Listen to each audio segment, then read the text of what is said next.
is disturbing. Right. A while back, we learned that companies like Johnson & Johnson use a mineral called talc in baby powder and other products. And studies show that talc, when used for feminine hygiene, can cause ovarian cancer. Now listen to this. RX Watch has learned that the talc they use is being mined in China. Right, and talc mined in China contains heavy metal contaminants like chromium and magnesium, which are known to cause cancer. But China doesn't care. So China gets the jobs and we get contaminated talc in our baby powder. And ovarian cancer. Right. With their specialized tests, the medical team at Onder Law can help you know if your ovarian cancer was caused by talc. Onder Law has helped women for years with free and confidential consultation. You need to call Onder Law's pharma attorneys at 1-800-RX-WATCH. Call Onder Law at 1-800-RX-WATCH. That's 1-800-RX-WATCH or go to rxwatch.com. The choice of a lawyer is an important decision and should not be based solely upon advertisements. Ring the bell. We've done it again. Golden Oak Lending has lowered rates to 4.875 fixed. Lower your monthly payment, get cash out, pay off credit cards, and best of all, make no mortgage payments for 2 months. Lock in this incredible 4.875 rate and get your cash in as little as 14 days. Call 314-567-GOLD. Golden Oak Lending cured my blues. 5.81 APR, FHA, 15-year, 20% equity qualified credit. Additional terms apply. NMLS 114937. The legendary Fast Eddie of Fast Eddie's Bon Air and Cardinals Hall of Famer Jason Isringhausen. Hey, Izzy, what's going on, man? Looks kind of like you got something on your mind. Well, Eddie boy, I'm thinking you may need to change the name of your place from Fast Eddie's to $5 Eddie's. $5 Eddie? Man, why in the world would I call it $5 Eddie? Well, I was in there the other day and bought myself the coldest beer I've ever had in my life, and I gave the guy $5. And then I went over and got some of those huge cold water peel and eat shrimps, and I gave her $5. Well, I never really thought about that. There's a lot of $5 going on in there. And then I went back up and got one of those huge Fast Eddie cheeseburgers, and I gave them $5 again. Man, definitely has a ring to it. I think there's a lot of $5 going on. Yeah, and I had about $100 worth of good time. Well, that's good to hear, and it's easy to do with live music 7 days a week and a big old party going on that big, beautiful outdoor patio. Well, like Mr. Shannon always says, if you're 21 and in the mood, head on over to Fast Eddie's Bon Air in Alton, Illinois, and maybe take a selfie on that old Harley Davidson of mine. Who else has got a Cardinal Hall of Famer's Harley Davidson sitting out on the patios for some selfies? Only Eddie boy. This is the story of the one. As a safety manager at a manufacturing plant, he does everything he can to keep his coworkers safe. From finding ways to reduce risks to keeping safety supplies in stock. And for that, he relies on Grainger. Grainger offers a broad range of quality products and next-day delivery, so he can always play it safe. Call 1-800-GRAINGER, click Grainger.com, or just stop by. Grainger, for the ones who get it done. WXOS HD1 East St. Louis. 101 ESPN is driven by Auto Centers Nissan, home of the lifetime warranty and 30-day return. Rise and shine, St. Louis. It's the Brown and Crouppen Morning After with Tim McKernan, Doug Vaughn, Martin Kilcoyne, and Jackson Burkett on 101 ESPN. 7 o'clock in St. Louis, you're listening to TMA, presented to you by Brown and Crouppen, 101 ESPN, and the TMA STL YouTube channel. It's a program that solicits your participation via the Air Comfort Service text inbox, 314-399-9646, via the Michelob Ultra YouTube chat, youtube.com/TMASTL. And Doug, the Cardinals are coming, tra-la, tra-la. They get hot, they win a baby, and... We haven't won the baby yet. Well, we won everything over the last 8 days. This ball club is hot and ready to soar. 8 in a row, 10 out of 12 now.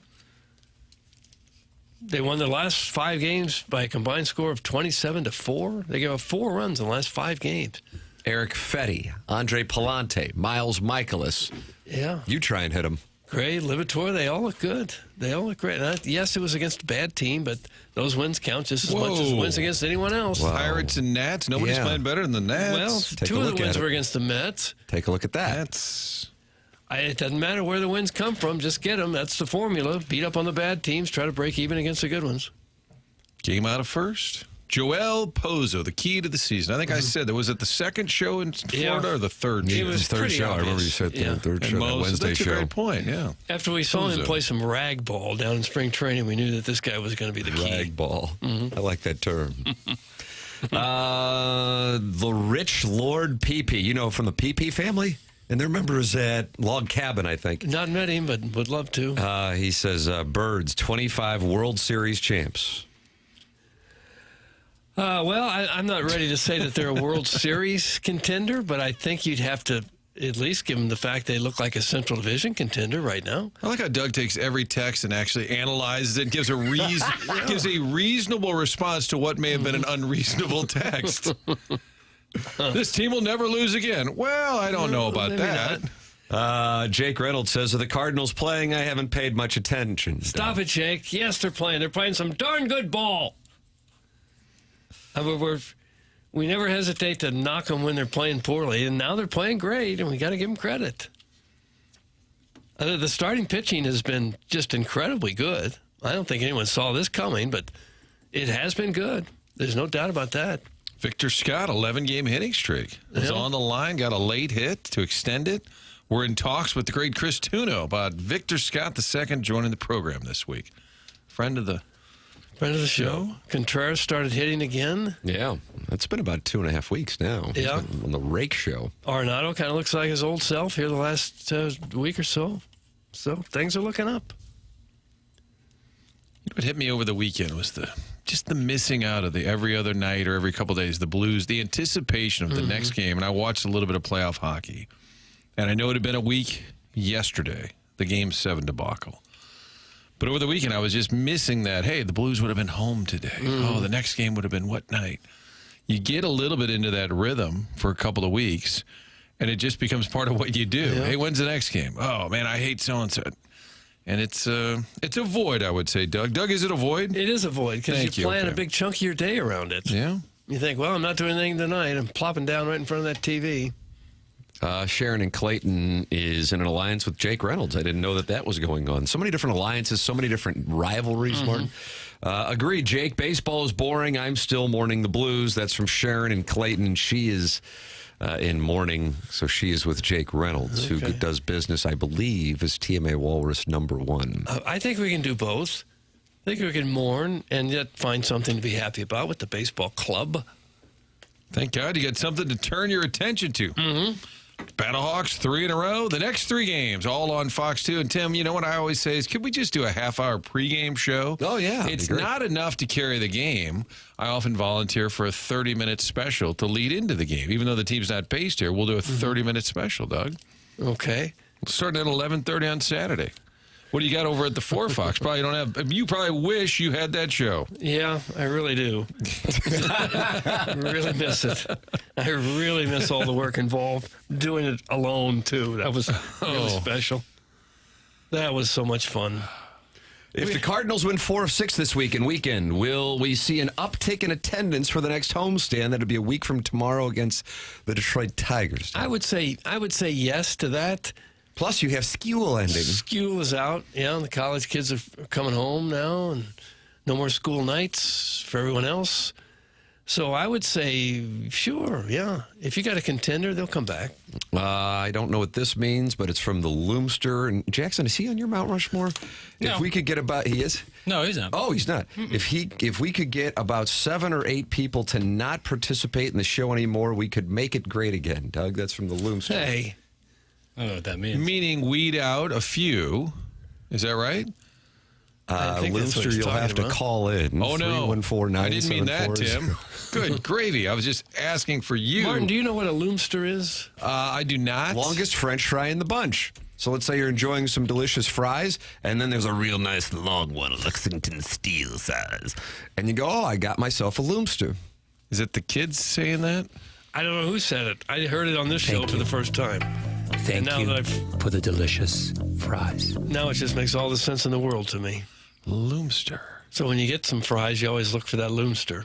Any of you mouth-breathing Osiers that are still not over the Blues getting beat need to go outside and touch grass. Who cares? It's a third-rate sport. Doug, that's from Beer Cats, and that is a declaration of war. It's 7:06 on 101 ESPN, your home of the St. Louis Blues. And why is it so bad to be a mouth breather? I mean, if you can't breathe out of your nose for some reason, are you just expected to die? I say go ahead and inhale through the mouth. Jackson, I feel like you might be the only person who can explain why mouth breather is an insult. I remember there was one, maybe Monday Night Football, where they cut away to Eli Manning on the sideline, and he looked like a buffoon. And he was described as a mouth breather because he had his mouth wide open, eyes all different places, and he was clearly breathing out of his mouth, and he looked really dumb. Because he was probably out of breath from playing an NFL football game. Right. I mean, that's what Beer Cats was thinking. Whenever I think mouth breather, I think of that cutaway to Eli Manning. And if you see the still shot, he looks. If you didn't know he was an NFL quarterback, you would think otherwise. I think visually, it's the most jarring when someone's asleep, like the. Yeah. That's the mouth breathing that you walk in on somebody. Right. It's the least It's appealing. not like if you looked up intelligence in the dictionary, it wouldn't be a picture of a guy mouth breathing next to it, you know? Oh, wow. No offense to anyone that breathes through their mouth. Probably not smart Call either. them deplorables. Nose, mouth. In through the nose, out through the mouth. Mr. Licks is in mourning, but it has nothing to do with the Blues. I'm still mourning the loss of Gourmet to Go that Jackson refuses to put in the Stiefel dossier. Jackson, why do you refuse to include that in the Stiefel dossier?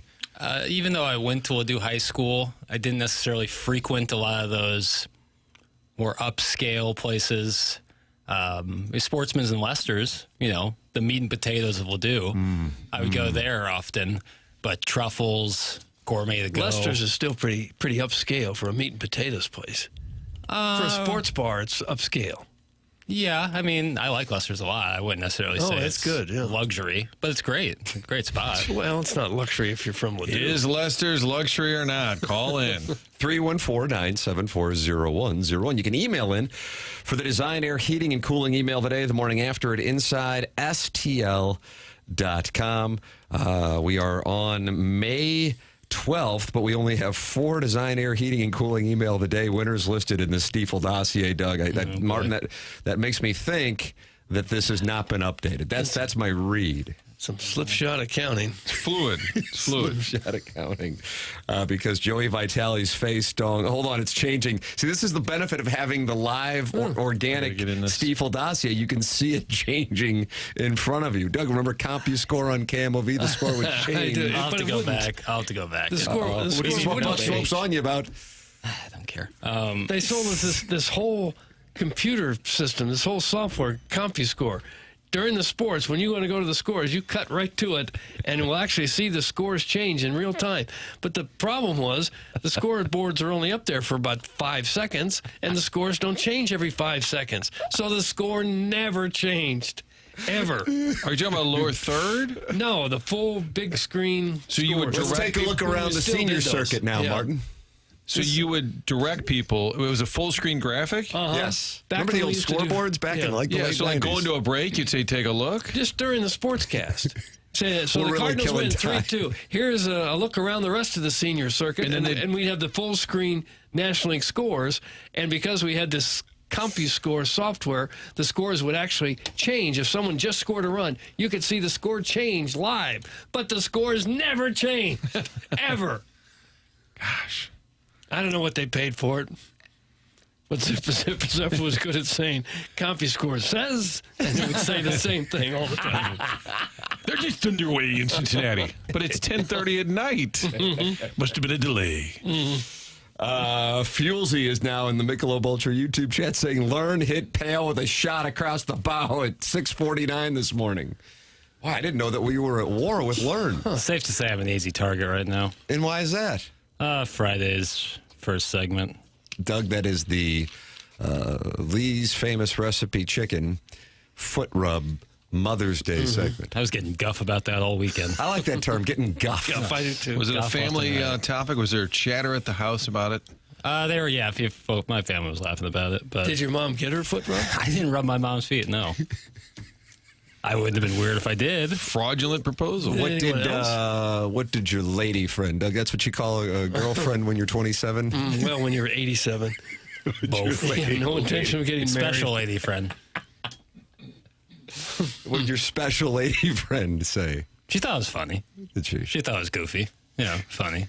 She didn't think I was like a pervert creep, like I was being portrayed by some folks. I told you I was at an 8-year-old baseball game on Saturday, just getting loose with the kids, Sure. a couple of ground balls here and there. And was it JD's dad, Tim, that said? I think it was JD's dad. Just getting caught up in the podcast. What's up with the foot rub? And he goes, I don't get how it goes with chicken. And I said, that's kind of a tough. I said, wait till you get to Matt Holliday. He was queried about the topic as well. Well, that's all the city's really talking about.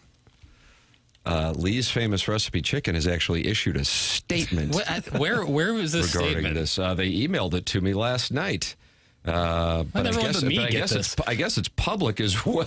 I don't know. Where did they put it? Like on their nationwide? I'm sure. The media buyer emailed me last night with a statement, official statement. Regarding Jackson Burkett's ill-advised social media post. And isn't this... Oh, no. You're like the Lee's spokesperson, and you made this... Oh, I'm looking at it now. While we hope everyone had a fantastic Mother's Day, we must clarify, we do not endorse Jackson's advice about giving moms foot rubs. We're going for biscuits, not bunions. Our Mom's Chicken Rescue Initiative was about bringing families together for a great meal, not whatever that was. Thanks for the viral moment, Jackson, but we cannot support that. And yes, fried chicken is a valid Mother's Day meal. It's our busiest day of the year. Clearly, stepdads everywhere agree. TMA listeners, we invite you to come #support the sponsors. We know our restaurants may still look like the early 1990s, but they're remarkably clean and friendly with potato wedges, better than any fries. What's that? Restaurant remodels are coming soon. Until then, we're still serving the best fast food fried chicken around. No foot rub required. See you all at the Dotem, Lee's Famous Recipe Chicken. Doug, that's on their stationery. Right. Biscuits, not bunions. That's what I do like that. about. That's pretty good. Was it from an actual Lee's that was from their representative? media buyer email. I got to say, night. that I like how they had fun with it, and there's so much BS in the corporate world. I like that. They rolled with it. Yeah, I mean, good on them. But I still maintain my position. Can't wait this for guy's dying on a hill right here. Can't wait for Jackson's Father's Day salute. What do you got in mind for Dad? Lee's fried chicken never hurt. Busiest day of the year. I don't know what to say. I feel I maintain my position. So just clarity, you set up your phone. Somebody said in sales, hey, Lee's would like you to do a social media post. For Mother's Day, yeah. For Mother's Day. Saying you set up the phone in the old TMA studio. Correct. Some called it the closet by the pissa. Yeah. Oh. No. And you set up the phone. And you just told a little 60-second anecdote. Is that what went down? Yeah, they're like, keep it under a minute. Give us a tip you like to utilize for Mother's Day, and then talk about getting some Lee's fried chicken. Mm-hmm. And I thought, I could do this one of two ways. I could just be like, oh, get some flowers and chocolates, and this will be a nothing, and people will scroll right past it, and this, that. Or I have some fun with it. Sure. And I decided to have some fun with it. Oh, did you? And no good deed, I guess. Goes unpunished. That's the way that it works. Hey, Beer Cats, you live in a 2-bedroom hut in Webster Groves. Put down the phone and get to your job at Waterway. That's from the 636. I believe that's an angry response to Beer Cats saying if anybody is still upset about the Blues loss, they need to go outside and touch grass. It's a third-rate sport anyway. I think that's what I'm that's still upset about it. I'll go touch grass later. I haven't watched, I don't know if I've watched 10 minutes of the Stanley Cup playoffs since that game. For reals. I know the Jets lost last night. I know Connor Hellebuck had what we call an own goal in the industry. Yeah. 5 goals and like 26 shots. And he pitched a shutout Friday. The night before, yeah. Well, he has some issues when he goes on the road. So, the Jets lost. So, and remember Bernie Federico last week? Picking the Panthers? Picking the Panthers. Yeah. And they were down 2-0. Were they down 2-0 when he said that? Yep. They were plus like 190 to win that series. Bernie Federico's a shop. He's giving us picks. Bernie Federico makes picks. We make money. A lot of pressure on Chief and the Leafs. Everybody probably in Toronto is thinking, oh, boy, here we go again. Yeah. And the local kid, Nardine Prairie, Joseph Wool in goal, had 35 saves, and all of the Toronto media was saying we're wasting this great goaltending effort. In a loss, they lose 2-0, series tied. I like the announcer. It was on, I think it was TBS. The game ended, and he said, "This series is far from over." I'm like, well, right, it's tied 2-2. I would have to agree. I would have to agree. It is far from over. Yeah, Leafs, Panthers. I think that I would guess the Jets are done. Doug, I'm going to say it. I think Stars win that next game and then move along after that. Yeah, I would think the Jets' time is coming to an end. But I'm still pulling for the Leafs because of Wall and for Craig Berube. Yeah, that's a good story. They still got a shot, obviously. The series is not over. It's tied. It's not over. He's still got a shot. 2-2. That's right up there with this series. I just talked myself into that. Jackson, I bet the Celtics, when they were down 2-0 to win that series, that was your counsel. Mm-hmm. They shipped the Knicks on Saturday at the Garden. Do you still like my play? Yeah. Okay. Because I'm given an option to buy out. No. Ride. Yeah, ride? Okay. Yeah. There you go. Ride. Yeah. Nick's depth is going to be a real issue. Nick's depth, real issue. But it looks like Cleveland's in real trouble. Down 3-1 to Las Pacers got smoked last night. I mean, that's embarrassing. How many really NBA games up. in the playoffs can be like that? I don't get There it. haven't been, though. Yeah, there have. I mean, the Cavs Heat series was bad, but this was like the first real shelling in the second round. Oh, the second round. Okay, I was including all of the playoffs. Yeah, first round. I guess I don't get to count. Tim, the first round doesn't count. Well, no, I just said that the Cavs and Heat series was super lopsided, and that was a first round series. There have been a handful of games where the scores are disparate. Sure. Cavs got outscored in the second quarter 42-16. Yeah, they got worked. How? NBA players are really good, and when they get hot, it's really hard to stop them. And then when you're injury riddled, it's tough to defend. All right. Sounds like you're making an excuse for the Cavs. You're carrying their water. I like Kenny Atkinson. Hope everyone had a great Mother's Day. We hosted a nice brunch. First, we said a prayer for Pope Leo. Then we enjoyed some delicious quiche. And lastly, we passed Mom's Tootsies around for a rub down. It's nothing sexual, you perverts. That's from Big Tough, Doug. That was kind of a little autobiography. It's not. All right. Oh, great. NBA talk. Stop. Knock it off. It's from the 314. More basketball talk? Time to turn on a podcast for the rest of the morning. This crap puts me to sleep. It's from the 314. Nice. Yeah, we've already made enemies. We're 19 minutes into the presentation. Yeah, what a week. Hot start. No, hold on. What's the problem with this week? It's just, it takes the air out of you a little bit. Already? So the air's taken out of you at 19 just a minutes little in? bit. Just a little. I wouldn't say that, we're going down, but just not what we want to hear. Not on Monday. Well, you get a chance to talk it over with Chris Kerber, who's on the Stiefel dossier, and Brad Thompson's on the Stiefel dossier, along with the Design Air Heating and Cooling email of the day, the morning after, at InsideSTL.com. Rain out there this morning in the St. Louis area. That's so unusual for us to get rain. But it is going to be warm. It's approaching the 90s on Thursday. Design Air Heating and Cooling. Get that air conditioning ready to go with DesignAirService.com. Doug's a client. Martin's a client. I'm a client. We ask you to become a client as well and support the sponsors. Design Air Heating and Cooling is the longest running sponsor on TMA. Online at DesignAirService.com. That's Seth Goldcamp and his team taking wonderful care of you and yours. DesignAirService.com. Fourth generation, no upselling. Just taking care of business and then moving on. It's Design Air Heating and Cooling online at DesignAirService.com. Sponsor of our Design Air Heating and Cooling email today at 7:20 in St. Louis. You're listening to TMA 101 ESPN. The Stanley Cup playoffs are on ESPN tonight. Hurricanes and Capitals. Pre-game at 5:30, puck drop at 6. Your home for the NHL 101 ESPN. TR Hughes Homes offers half off up to $40,000 in options and up to $5,000 in closing costs. TRHughes.com. Why Brown and Crouppen? If you hire us, you're going to get great service. You're going to get a great result. We're the winningest, and quite frankly, we're the kindest. A strong voice, an advocate. Why Brown and Crouppen? We provide a family. We have the power, the resources, and the ability to do what you need us to do, which is to get every cent that you deserve for the terrible thing that was done to you. That's why Brown and Crouppen. The choice of a lawyer is important and shouldn't be based on an ad. Hey, it's me again, Dr. Pryor. I've missed you, so I spent more money on advertising because I couldn't help but notice that you still haven't made an appointment with me at 100 West Dental. It's quite simple, really. Just type www.100westdental.com into a web browser and schedule a consultation with me, Dr. Pryor. That's 100 West Dental. Or call me. Please call me at 636-585-0100. I can't wait to see you. I'm happy to announce that we have negotiated a trade deal.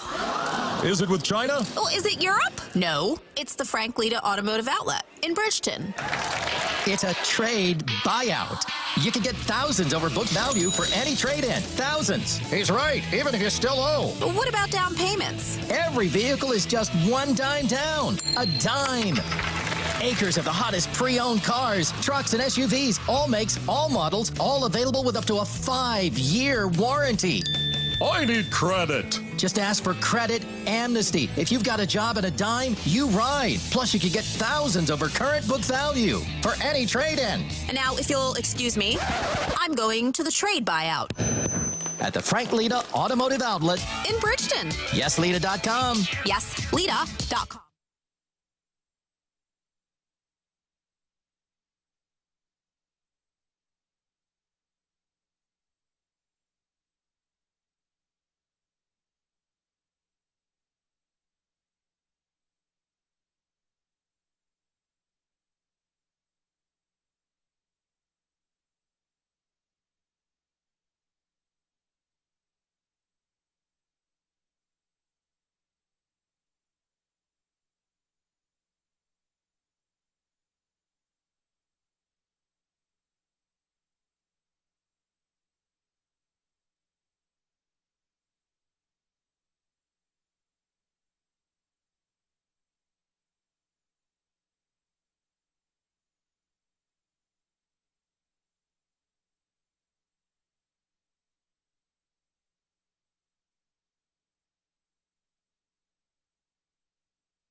Doug, the doggies. Well, it didn't go well for them again, right? Not having a great year. What makes you say that? Well, there's still time to turn this around, Tim. What, and win a baby or something? Yeah. They're 2, 4, and 6 as I look at the fixture or table. What am I looking at? The table or the fixture? ESPN calls it the fixture. The standings are the tables. The schedule is the fixture. Okay. We couldn't possibly call it the standings and the schedule. Uh-oh. Because that would be Americanizing the game, right?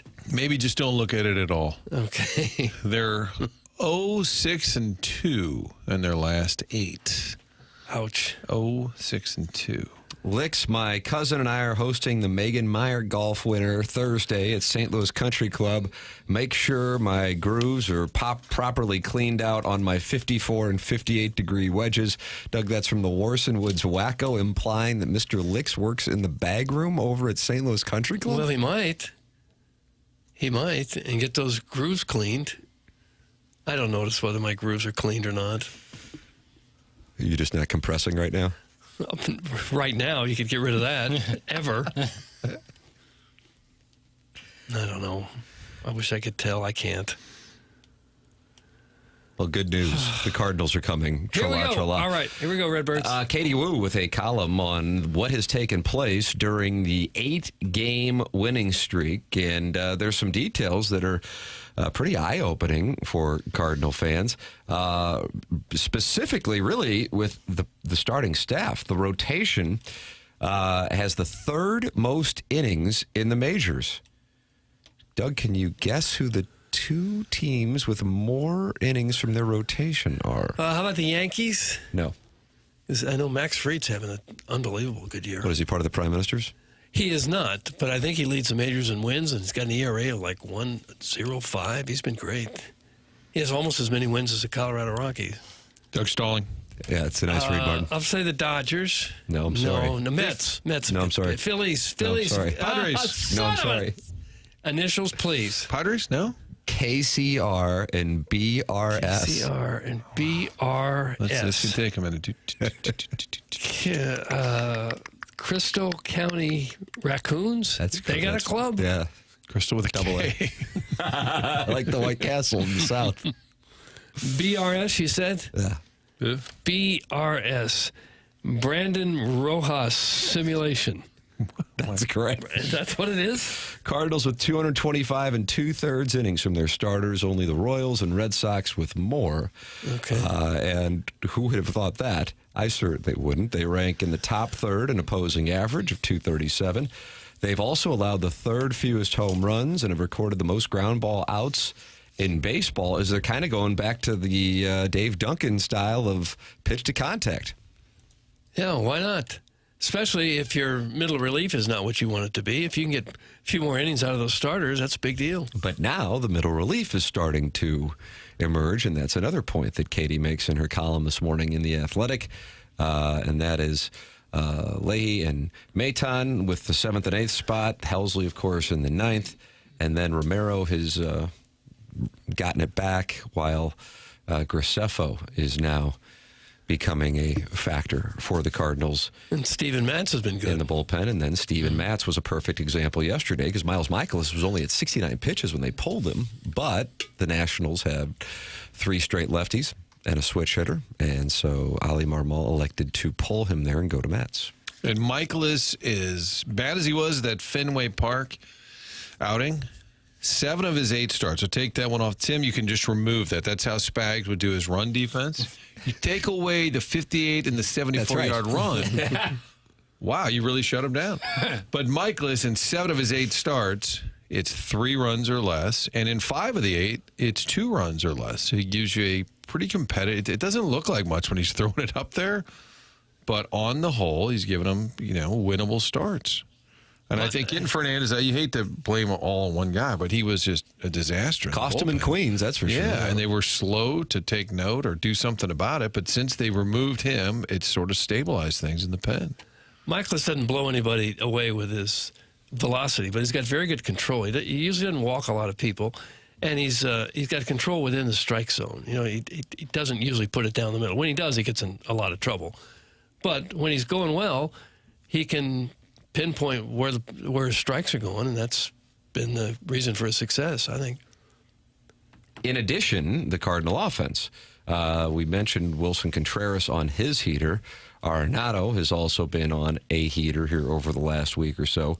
And then you've gotten some consistency from Donovan and Victor Scott. So Contreras has a 342, 1,084 OPS, and then hit another home run. And then the Cardinals have been getting what they have been getting also from Nolan Arenado, as they have been on quite the heater. Contreras over the last 7 games, 1,222 on his OPS. Pace, by the way, also over 1,000 in Arenado as well. Burleson, who was lacking playing time, is getting the most out of what he's getting now, as he is right at 1,000, just shy of 1,000 over the last week. Yeah, and defensively they've been very good. 3 of the infielders, Arenado, Wynn, Donovan, those are gold. Either they won Gold Gloves or they could win that caliber. Contreras hasn't been bad at first. We were worried about him. He's okay. Scott's made some terrific plays in center field. So that, has really helped the pitching, obviously, as they play solid defense. Hey, Wacko, you're lucky your cousin's nice enough to let a 22% tax bracket person like yourself onto the grounds. The reason you can't do it is you belong to a quasi-public course. That's from Mr. Licks. And just like that, we're off the Cardinals and back onto elitism. I always thought this show was based on stupidity, but it's really about zip code shaming. Is that you think? I feel like I just don't understand the Webster Groves Cottleville war. The other ones I understand. Do I support them? But I understand them. The Webster Groves Cottleville one, Martin. That's the one. That's the real 12-16. They each take shots at one another. Yes, Webster Groves and I just don't feel like they cross paths that often. I don't know where they cross paths. No, I guess some Webster people could be going out to Frankie Martin's. And the Cottleville's coming into Olive Oak, I guess. And when they and sometimes they run into each other going, the opposite directions. There's a little Lockwood showdown? I think that's what it is. The Orson Woods Wacko has never even seen St. Louis Country Club. Quit bloviating and get back to walking on at Riverside. Bloviating is a really nice word. You liked it? I do. And walking on. It's a nice condescending way. Couldn't even get a tea time. It's a condescending way to explain your golf outing. I've walked on the Riverside many times.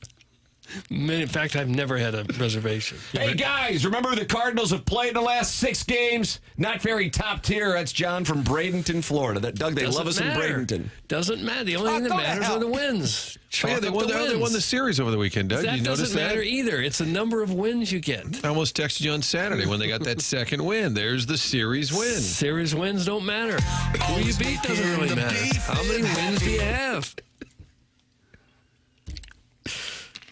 I didn't get to stop by and see my mom yesterday, but plan to today. Jackson, what flavor of erotic massage oil should I get to rub on her feet before I suckle on her toes?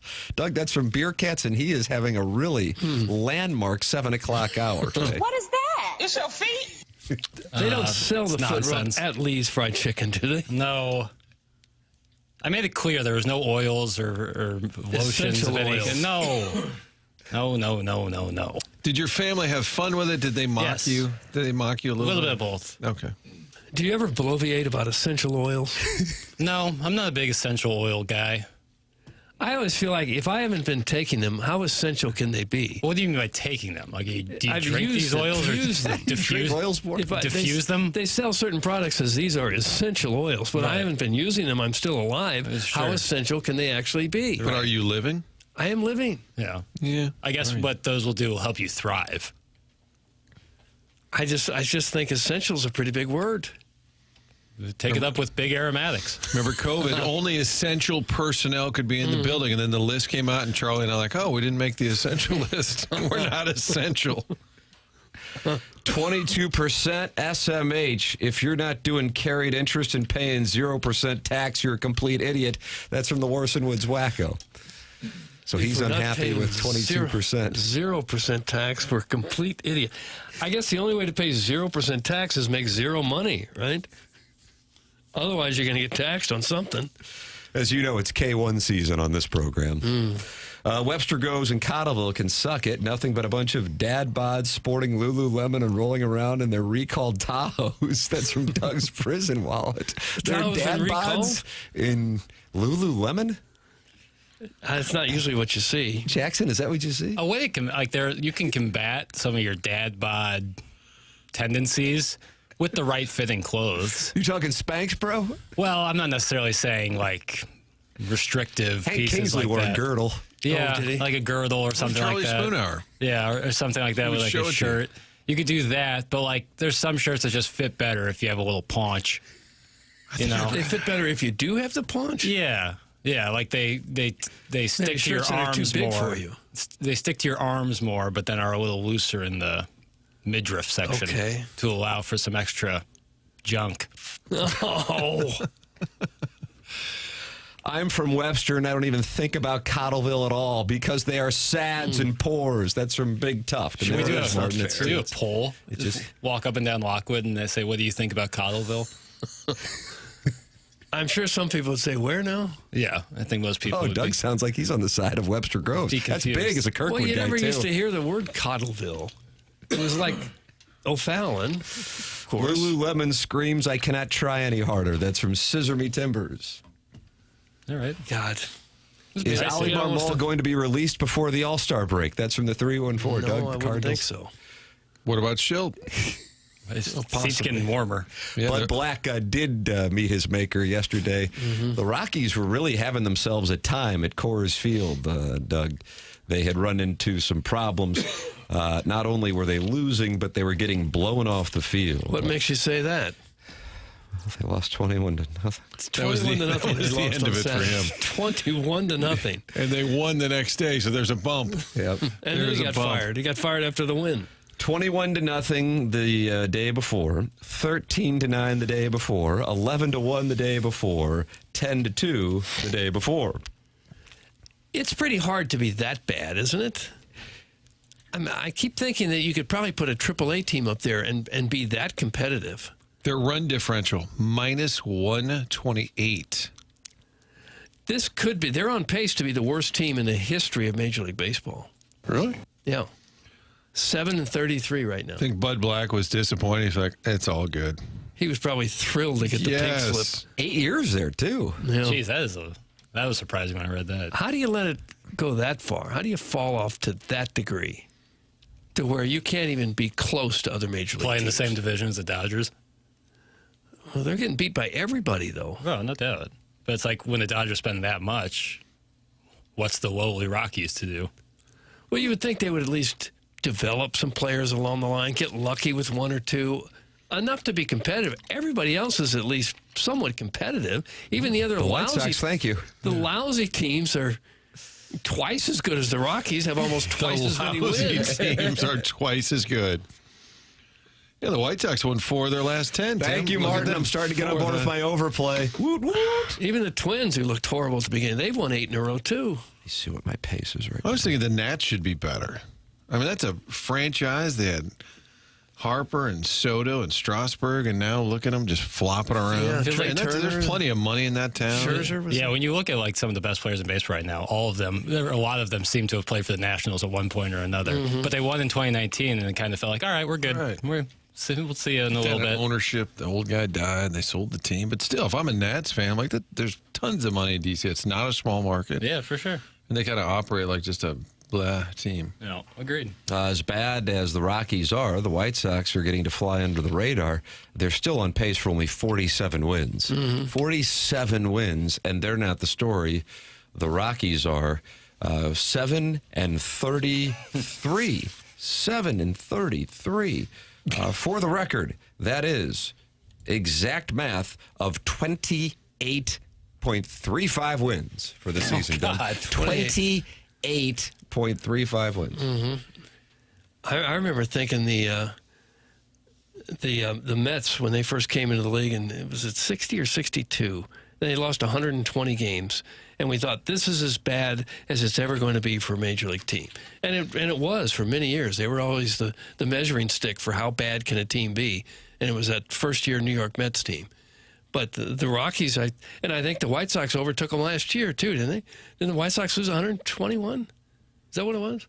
Mets have nothing to hold their heads down for, except they didn't play that well, and they gave away this World Series. I believe the Mets were 42 and 120 their first year. But this Rocky team's really going to give them a run for the money there. They've allowed 261 runs in 40 games. Doug, do you like quick math? Mm-hmm. Fine, I'll give it to you. That's 6.5 runs per game, and they've scored the second fewest in baseball. So they've got the worst runs allowed by far, by 30-plus runs, and the second worst runs scored. It's not a great combination to have lousy hitting and horrendous pitching. You cannot lose games in the NFL and still win. No, you can't. I don't know what that means. Trent Dilfer. Martin, we call that when takes go bad. You say it, and with the tone, perhaps people in the audience won't realize that you just said something absurdly asinine. Because it sounds as if he's very authoritative. That's One more correct. time. Let me think about that. I'm going to work through this. Hold on, one more example. I think he was trying to say you Just can't felt give the way away that games. Let's say that, Doug. He was probably trying to say you can't give away games, you can't make mistakes to lose games. Well, here's John Smoltz. I just felt the way that the Team USA roster is built, they would have to outscore their opponents to win. That's the kind of analysis I used to give. Now, he's a Fox guy. In defense of John Smoltz, is he saying you're not going to pitch great? You're going to have to win 8-7, 6-5, but out of context. Correct. Perfect. And we're going to Trent take Dilfer, I don't know that there's any context for that. I think it's the same thing. He's saying you can't lose games, you can't make mistakes, you can't give games away. Right. But the way he said it came out. Right. You cannot lose games in the NFL and still win. I don't understand. It's really impossible to both lose and win. You can tie. That's my wins per game stat. He sounded like Jeff Fisher a little bit there, that delivery, that cadence there. A little bit. I wonder if he left the set that night and just banged his head against a wall for having said that. Earlier, Doug was doing Stumbles into Opinion Guy, and I told you guys there's a new version that's out, and it's Likes to Recap Guy. So the guest is on. Let's say we had Chris Long a couple weeks ago, and then he hangs up, and then you spend the next 5 minutes and just what a great career. You think about all the things he's done, even though you just talked to him for 30 minutes. Yeah. Really just an asset to the community. I mean, think about it. 72 sacks, did a lot of great things. Great having him on the show. Made it to a couple Pro Bowls, Dad's on TV, and just really appreciate him hopping on the show. I just think so many different things to think. And you're like, he was just on. Yeah. So you move on to the goodbye, go to the break. Likes to recap, guys. Listen for it. It's like adding sawdust to ground beef. You're just kind of stretching out your pile more. The guest is gone. Yeah. I just listened. I don't need a 5-minute review of who they were. LMAO, carried interest, you still have to pay tax on that, you absolute dolt. You don't want to pay taxes on capital gains? Try an opportunity zone. I heard they're redrawing the lines to include Warson Woods. It benefits disadvantaged areas, and yeah, your neighborhood could use the investment. Doug, that's from Mr. Licks, and he's going to invest in Warson Woods? And wasn't he talking about annexing Warson Woods for Ladue? He wanted to make it a lake. Yeah. We finna be rich. That's right. It was going to be the Gulf of Ladue, was it? You're welcome to email in the program, Design Air, Heating, and Cooling email today, the morning after at InsideSTL.com. You can call in Collier and Thompson phone lines, 314-974-0101. Chris Kerber's with us at 8:15. Brad Thompson's with us at 9:30. And then we have the Design Air, Heating, and Cooling email the day, the morning after at InsideSTL.com. That comes your way at approximately 10:50 on the program. That's your Stiefel dossier here on TMA. And we want to recommend James Carlton at the Carlton State Farm Insurance Agency online at carltoninsurance.net. I feel like about every week I get an email from a listener who made the switch and just raves about the experience of not only making the switch, but once they've made the switch to James Carlton, just how quality the service is. That's the thing that stands out to me as a client now for 6 years. It's James Carlton. He's online at carltoninsurance.net. I am so happy to inform you that I am a new client of James Carlton and could not be more pleased. For 3 years, we've been trying to negotiate a deal, and they would follow up yearly, and they exceeded my expectations. Thank you for the referral, Tim.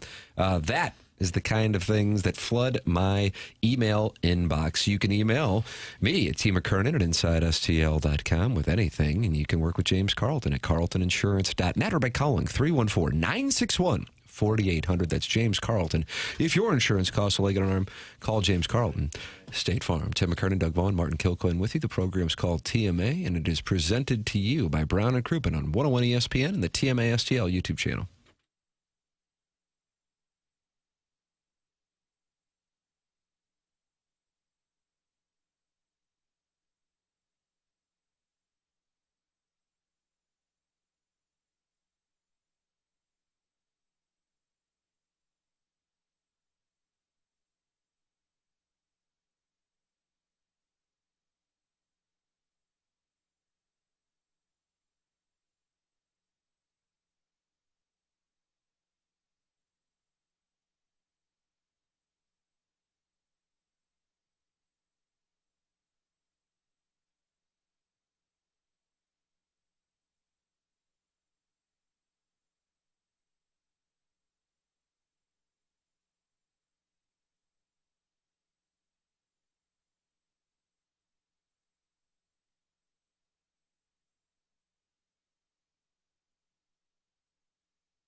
I was at Schnucks Sunday morning. Amazing how many dads were there with the kids, letting mom enjoy Mother's Day. That's another great tradition. Let dad do the shopping. And when you're there, you're going to save money All the area Schnucks have marked down prices on 2,300 items. Doesn't matter if it's the Tyson Family Pack chicken or maybe that Chobani yogurt, Stoke coffee. That's one of Jackson's favorites. Save money on over 2,300 items at your neighborhood Schnucks. Also, download the app.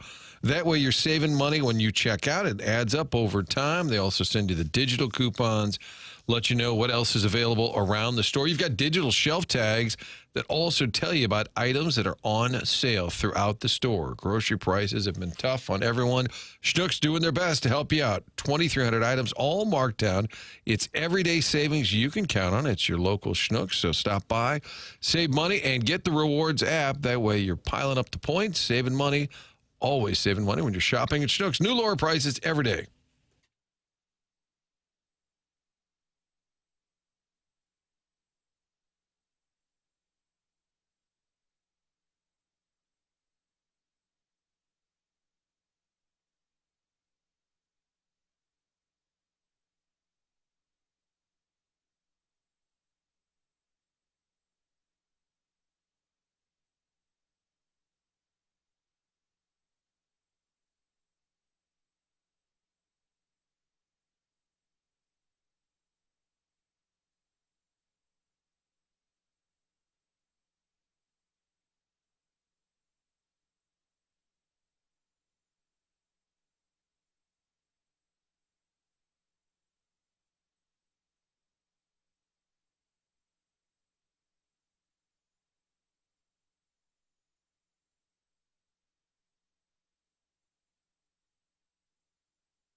Hey, this is Jackson with the Sports Center update, driven by Johnny Londoff Chevrolet and Johnny Londoff Autoplex. The Cardinals win yesterday. Make that 8 in a row for the Redbirds. They try to continue their winning ways tonight against the Philadelphia Phillies. First pitch at 5:45 p.m. Central. Matthew Liberatore on the mound for the Cardinals. That was another Sports Center update, driven by Johnny Londoff Chevrolet and Johnny Londoff Autoplex. CNLondoff.com. Chevy, together we drive. Are you kidding me?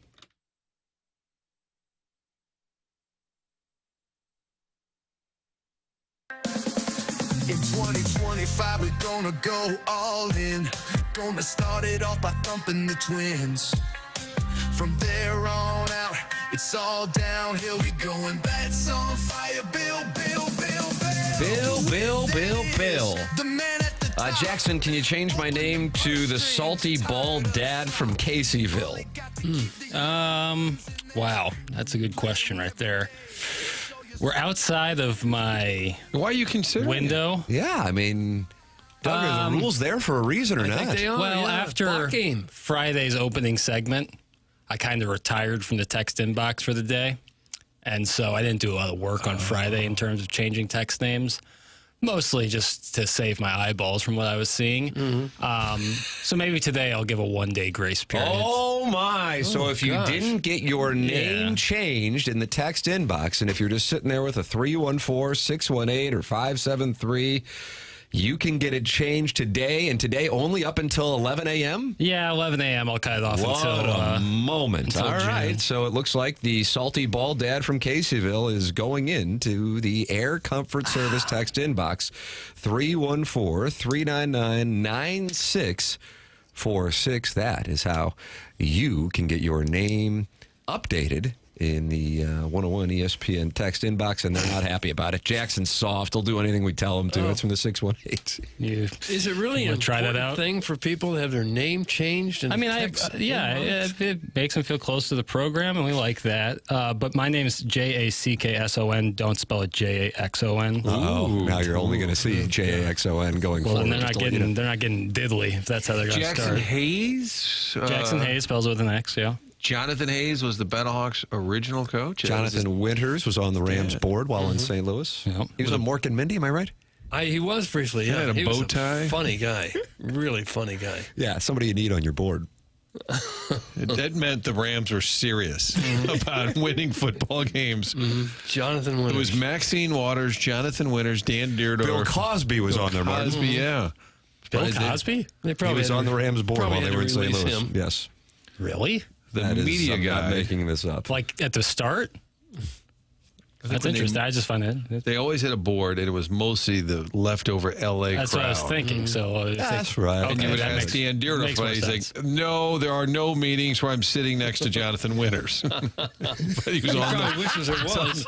But who decides at what level? Like, we should probably have him on the board. Is that something like they would just give to celebrities? Like, hey, you can be on our board? That seems like a pretty big, matzo ball to be handing out. He probably told somebody he was a fan. They go, you are? Really? We'll put you on the board. It's very Georgia-esque to have the Hollywood. Oh, is that right? Yeah, just kind of like a cocktail party in Ladue. It's about who's there, not necessarily the libations themselves. Is that what you're telling me? Yeah, just kind of like celebrity friends. The Ladue News photo shoot.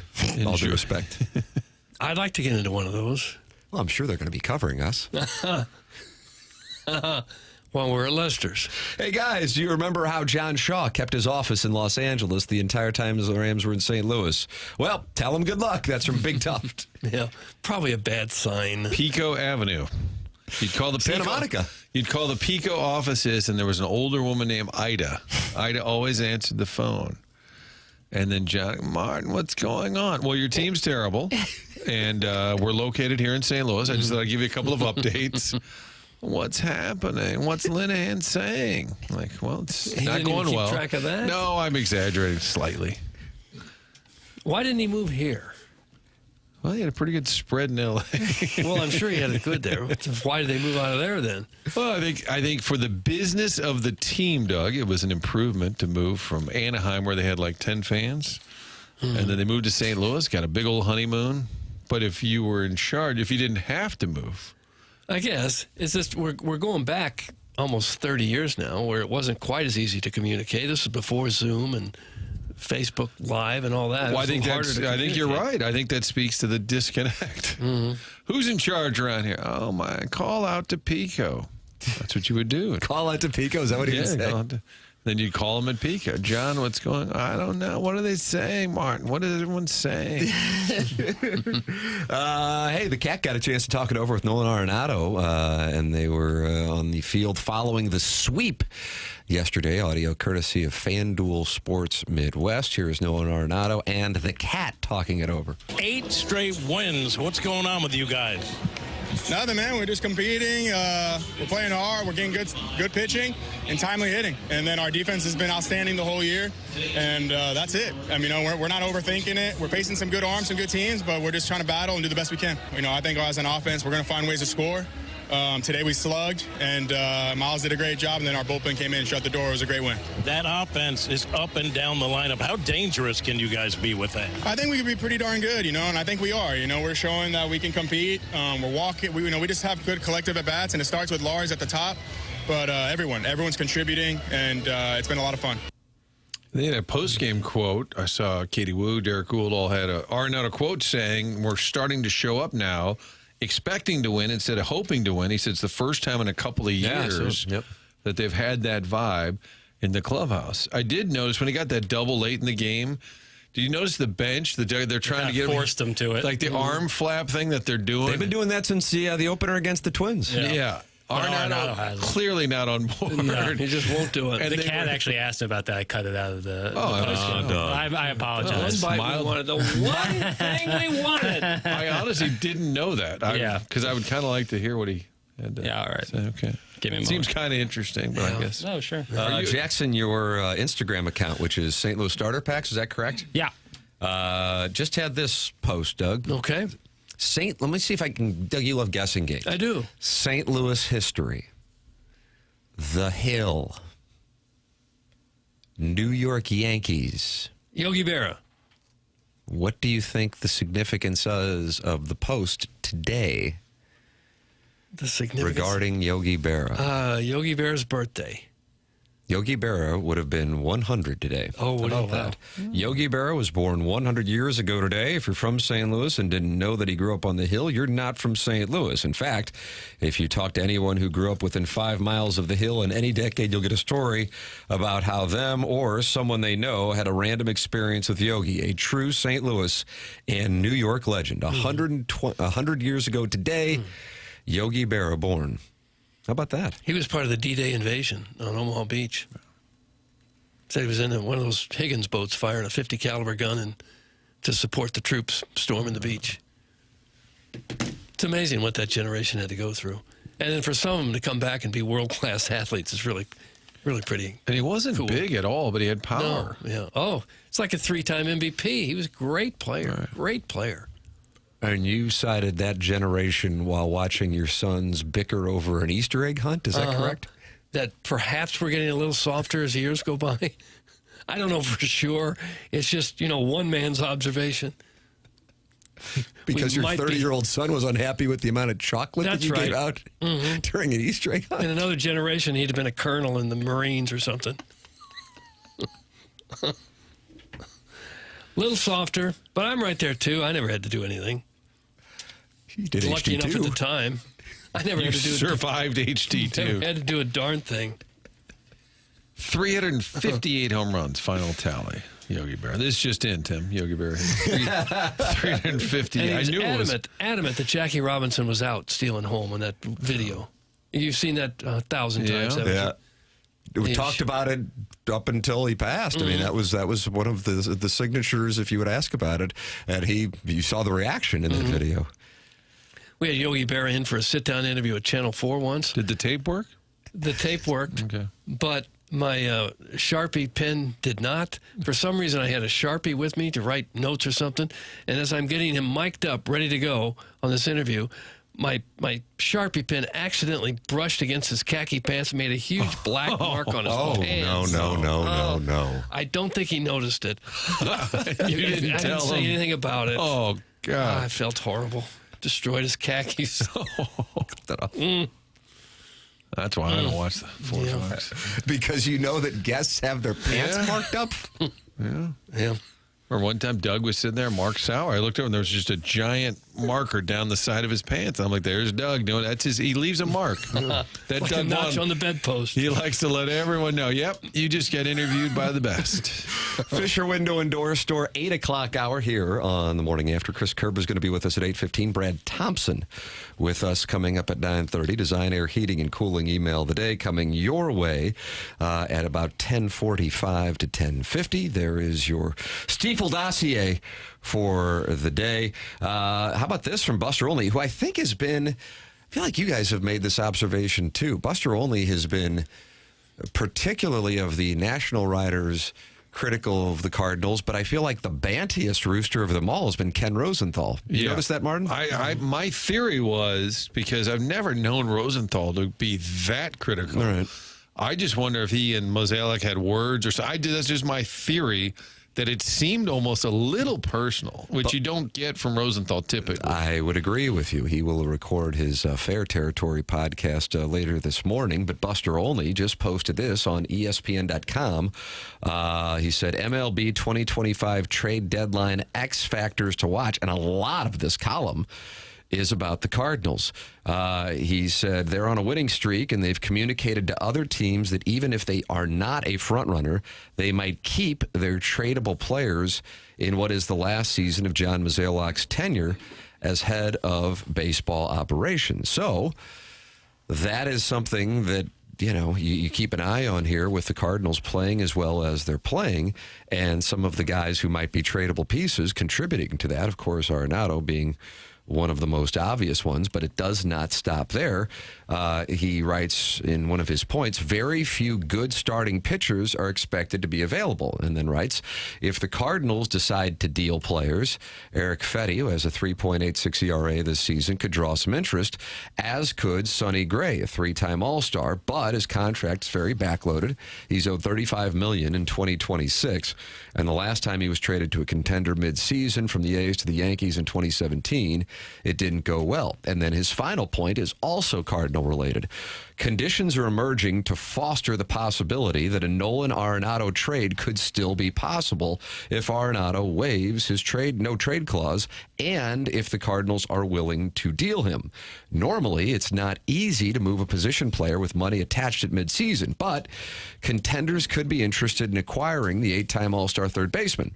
The Cubs haven't found a solution at third base. The Yankees will soon try DJ LeMahieu in their ongoing attempt to fill the position. The Dodgers waited last season for Max Muncy to turn around a slow start, and he eventually did. This year, they're waiting again. Arenado, who killed a possible trade to the Astros last winter, is owed about $24 million for the rest of this year, $27 in 2026, $5 of that paid by the Rockies, and $15 million in 2027. So Buster only writing about 6 different elements of keeping an eye on the MLB trade deadline, which is, of course, still 2.5 months away, but multiple Cardinal points in there.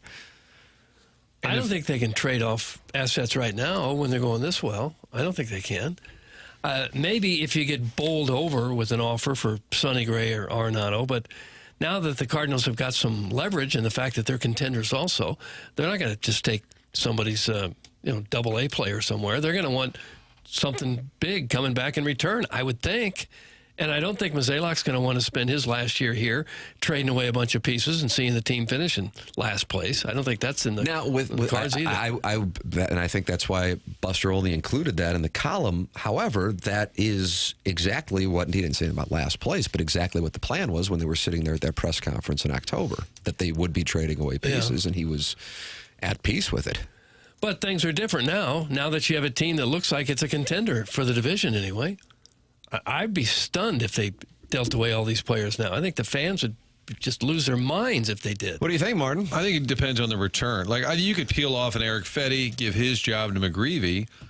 I don't know what all you're getting for a Fetty. Now, Arenado's more interesting because he's got the superstar name. His numbers aren't great, but he's playing decent, and he's still got a great reputation. So what could you get in return?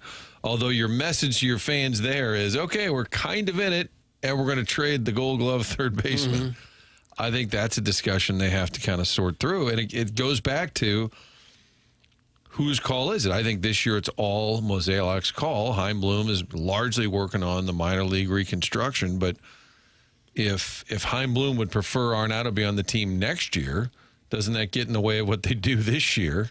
If he's saying, no, I don't want him traded.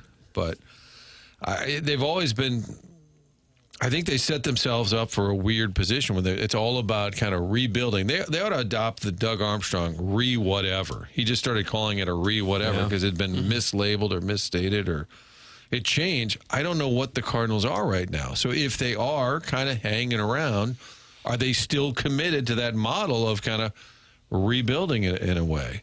Because if you are, then you probably should trade Arenado. But that would be a tough message to sell. If I'm looking at it strictly through the eyes of ownership, and I want to emphasize that is the only way, you have alienated, whether it be intentionally or you stepped in it, so many people in what was the equivalent of a blue chip fan base that you knew year in, year out would perform for you, that if you were sitting around the top of the division or the top of the wild card standings and you traded away key pieces, I don't know how you get that back. Now, personally, I would understand it, but looking at it straight through the lens of the ownership and operating on the premise that the DeWitt family continues to operate and own the team for the next decade, man, that is a move that would stick with them if they were to do that at this moment. And I realize that's not going to happen at this moment. But if a similar scenario were there 2 months from now and you're a game back and the team is, above 500, I would imagine all hell would break locally if they were to do that. I think they could justify losing Gray or Fetty or Michaelis if someone were to want him because they're older guys making a ton of money. And you can replace one starting pitcher with some of the young guys they've got coming up, probably. But there's no replacement for Arenado. You're not going to put Gorman there and think that you're going to be the same team by any stretch. I guess either Donovan or Sajaci could play third and the other one would play second. But your team is diminished greatly if you lose Arenado. I mean, you're not near the same team you are. Losing one of those older starting pitchers who make a lot of money, I could understand that. But once you trade Arenado, you're saying, we give up. I think the Helsley decision is tough because his value, as a closer, you got a window there where you can cash in on that value. And he's still getting saves, but he's given up hits. I was thinking the other day, every outing has been a little bit dicey-ish. He's given up hits in his last 5 appearances. So we haven't had a Helsley-esque, 6 appearances, rather. One of those quick works, classic Helsley closes in like his last 7 outings. I'm just saying, if you're going to trade him, which, again, what Tim's talking about, that would not sit well with the fan base is like, geez, so you really don't care about winning. But I think if you want to trade him, that you got to really thread the needle with a closer because if you keep him too long, the value is just going to disappear. And I also wonder, with regard to Arenado, if Nolan Gorman continuing to struggle, and granted, it's a quarter of the way through the season, but if they go, okay, one of the thought processes on Arenado was getting Gorman regular playing time. And, if you look at the Cardinal OPSs for the month of May, there is a big gap between who is in third to last, and that's Lars Nootbaar for the record at 634, and then Nolan Gorman at 356 and Jordan Walker at 273. That's OPS. 273 OPS in May is brutal. That's 10 Ks in 18 at-bats for Jordan Walker. So if the Cardinals were just kind of flopping around over the last 8 games at, let's say, 3-5 or 4-4, I think we'd be talking a lot more about what's going on. In particular with Walker, the Gorman thing has, been pretty consistent. So they're doing this despite getting that abyss from Jordan Walker. Chris Kerber going to join us coming up here in the next segment. Brad Thompson, 9:30. There's your Stiefel dossier. You're welcome to email in for the Design, Air, Heating, and Cooling email today, which wraps up the program every day. The morning after at InsideSTL.com. It's TMA, presented to you by Brown & Crouppen on 101 ESPN.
it's that time of the year. Hopefully you had that air conditioner on over the weekend.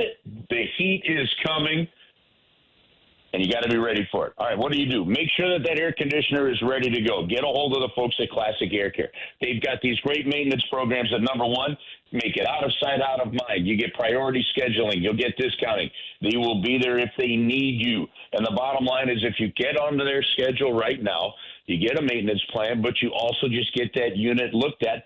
That means that you're going to be prepared when the summer comes. And the reality of it is these things can break. Do what you can to make sure that your air conditioning unit is running well. It's really just that simple, folks. It's no different than changing the oil of the car and rotating your tires, but it's making sure that one of the single most important pieces of equipment in your house is ready to go to help make things comfortable for you. Classic Air Care. They take care of my house. They'll take care of yours. You can trust them. They're local. They're here for you. And they've got a 4.8 Google rating. You can find out right on their website exactly the kind of quality service you can expect. It's Classic Air Care. Book an appointment online at classicaircare.com.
Welcome back to TMA 101 ESPN and the TMA STL YouTube channel. The show is presented to you by Brown and Crouppen. Tim McKernan, Doug Vaughn, Martin Kilcoyne with you on the program. And we welcome the Collier and Thompson phone lines. Chris Kerber here on TMA. Morning, Kerbs. Good morning. How are you? Wonderful, sir. How are you doing? Doing great. Doing really well. The Winnipeg Jets losing last night, and I feel like the many fans of the Blues have not consciously but subconsciously adopted the Dallas Stars as a team in the Western Conference. It's essentially whoever is playing the Jets. It's some form of schadenfreude for last Sunday night. That's what I think I'm sensing in St. Louis. I think that's perfectly fair, reasonable, and should be expected. What's also kind of amazing is, like, when the Dallas Stars won game one of that series and the Winnipeg head coach, Scott Arniel, said, well, we just gave up home ice advantage. It's looking like, I mean, home ice advantage wound up being a key for them in our series. But, my goodness, Hellebuck gives up another 5 goals on the road. Yep. I mean, this is one of the wildest things I've seen, honestly, in a while. A goaltender that is en route to win his third Vezina. It's the 5th time that he's been a finalist, right? And just historically bad on the road in the playoffs. And I don't think it's no longer a blip, right?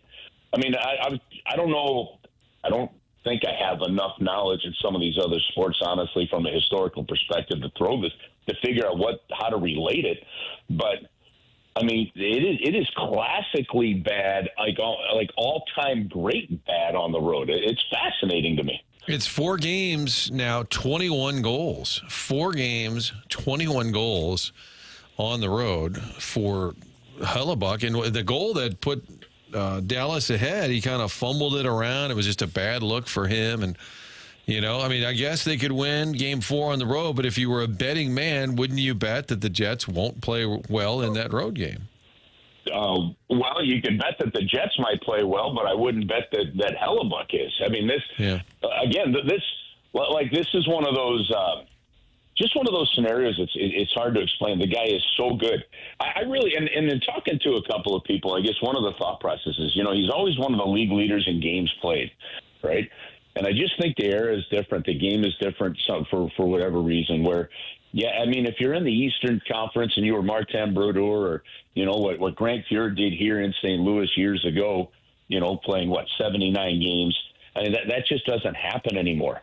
And you talk to a couple people, and I talked to Brian Boucher about this and whether or not, a team uses him so much that it's just enough fatigue that whether it be angles, whether it be, just reaction time isn't where it needs to be come playoff time. And he had one good run, their first run into the playoffs. They went to the conference finals. And look, this is a good Winnipeg Jets team that they can find a way to outscore them some of those flaws.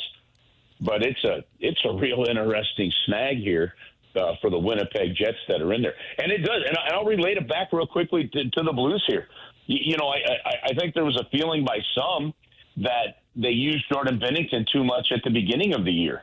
Now, I don't think it played a role in his play. His play down the stretch was outstanding, and his play in the playoffs was really good too, right?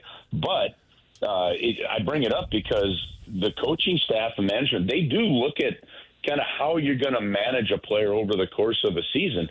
And, boy, is it biting the Jets right now. And like you said, Tim, though, I don't think you're not going to hear anybody crying from a Blues standpoint. So that's it. Now, I'm pulling for the Dallas Stars, though, because I think Jim Nill is just one of the classiest good general managers and people in the league. And he's been in Dallas now for a long time. He came up through Detroit. And, for him to win, I think it would really mean a ton. So I'm kind of pulling for people rather than a team in this case. When you've got a guy like Hellebuck who's struggling, it really puts his coach in a no-win situation, it would seem, because if he sticks with him and he continues to play bad, then everybody says, well, you saw he was bad. He was bad from the beginning. Why don't you do something? Then if you do something and you don't win, it's, wait a minute, you got this Vezina Trophy winner, you sat him on the bench in the playoffs. So what is a coach supposed to do in this situation? You can't win. I mean, you gotta dance with the girl that brought you. I mean, that's really the way it works out. Look, and it's because it's not like teams that are built like Winnipeg, that have just that one main guy that haven't really done a great job. Now, Eric Comrie's been okay. It's his second stint back up with Winnipeg, okay? But it's not like, say, you have an up-and-comer like a Joel Hofer, right? Or you've got Calvin Pickard and Stuart Skinner in Edmonton, right? Your goaltending difference in Toronto. Joseph Woe could be the starter there. They've got him as a backup, but he's playing now, right? The young man from St. Louis. So to me, the difference is you've got such a solid number one guy in Hellebuck and not a good backup, or an average backup that you're not going to make that move. So in one sense, Doug, it is a challenge. The other sense is it's really an easy decision because you're just not going with the other guy. I mean, now the only thing I could think you do is you've got a short leash. But even in that game was 2-2, at one point in time, and then Rantanen decides to go crazy again. So it's an interesting choice. At some point in time, I do think coaches. I do believe that coaches kind of wait too long to pull a goaltender or to change a goaltender. I don't think you have to do it quite like Mike Keenan did to Darren Pang and change, pull him 9 times in a game, or in a season. But the reality of it is you have to at some point in time though look, and you got to realize that your team's going to play different. And I think that, and because of his struggles, I think without a shred of doubt in my mind, the Winnipeg Jets play different on the road than they do at home. As much fun as the Blues' second-half run was in the playoff series, it's still a loaded division, and we don't expect a ton of movement this offseason. Where do you see the Blues improving, and is it all just from within? You don't have to have a ton of movement, and I don't know, Martin, exactly how we define a ton here, right? But I do expect to see some movement.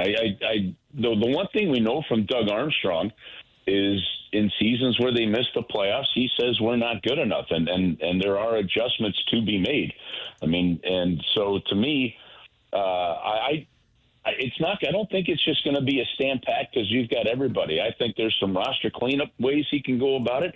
I think obviously you're going to look at, even though the cap's going up, you're going to look at the fact that going into this season, You've got Broberg and Holloway now on RFA contracts in the last year, those 2-year deals.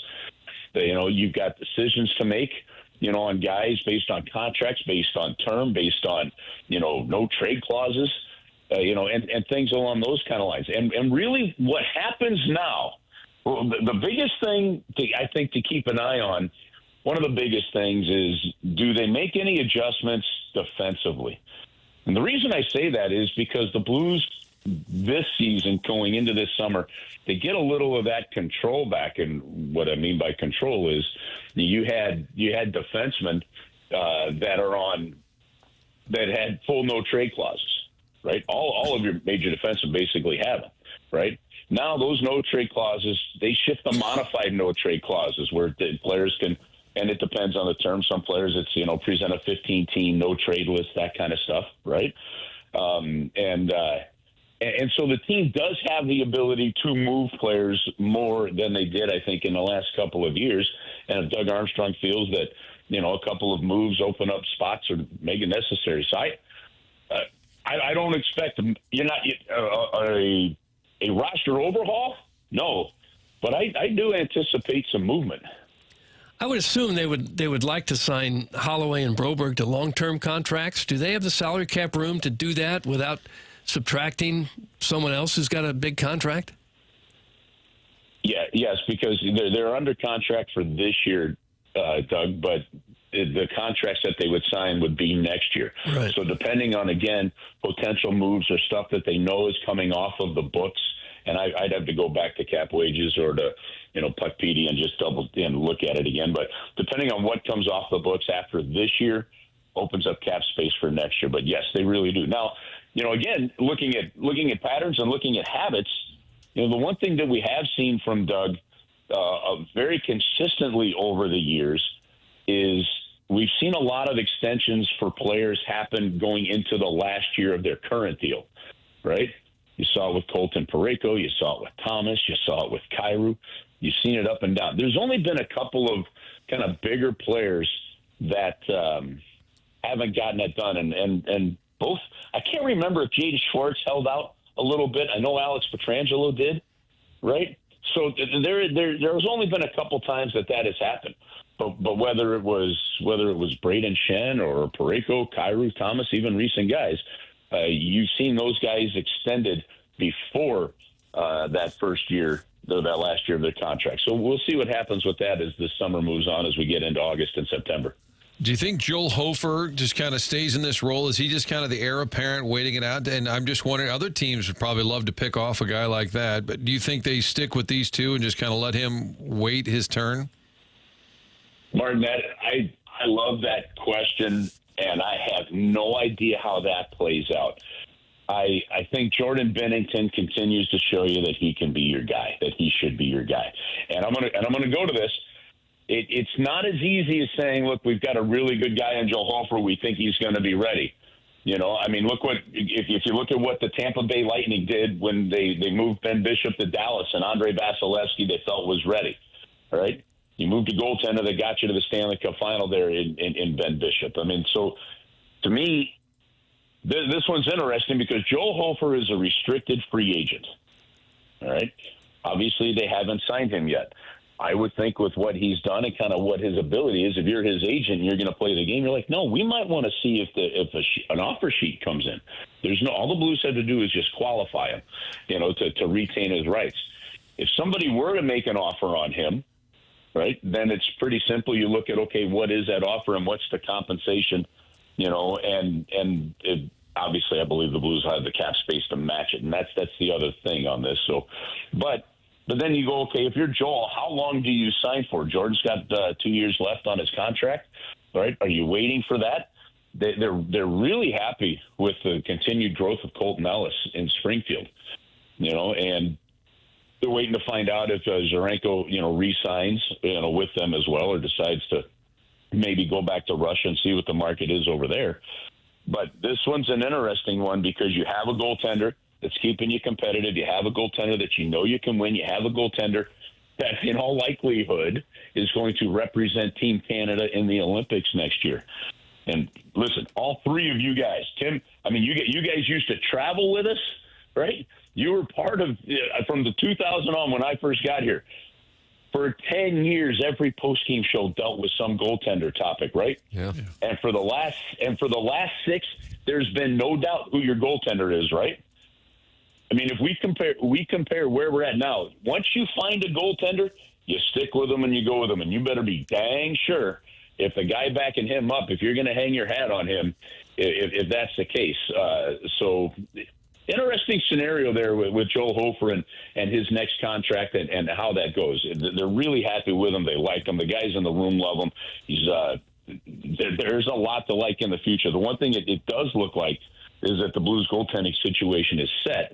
It's just, you're right. Does Aaron Rodgers have the patience to wait for somebody to move Brett Favre on? I have no idea how that's going to play out here in St. Louis, but you just know you got your good guy and your number one guy in Bennington. But go back to what we were just talking about, though. You need them both. You don't make the playoffs without the heck of a good season that Joel Hofer had. You're not even close, right? So what we were just talking about, Hellebuck and not having a backup to help really carry the load, the Blues definitely did and do, and that is part of the strategy. Kerbs, real quickly here, there's conspiracy theories going around social media regarding a change to the Blues logo. Doug, it's a very subtle, subtle one. A very subtle. Marshy Marsh and the Playful Pot. You saw that, Jackson? I did. Anything doing there? Anything doing?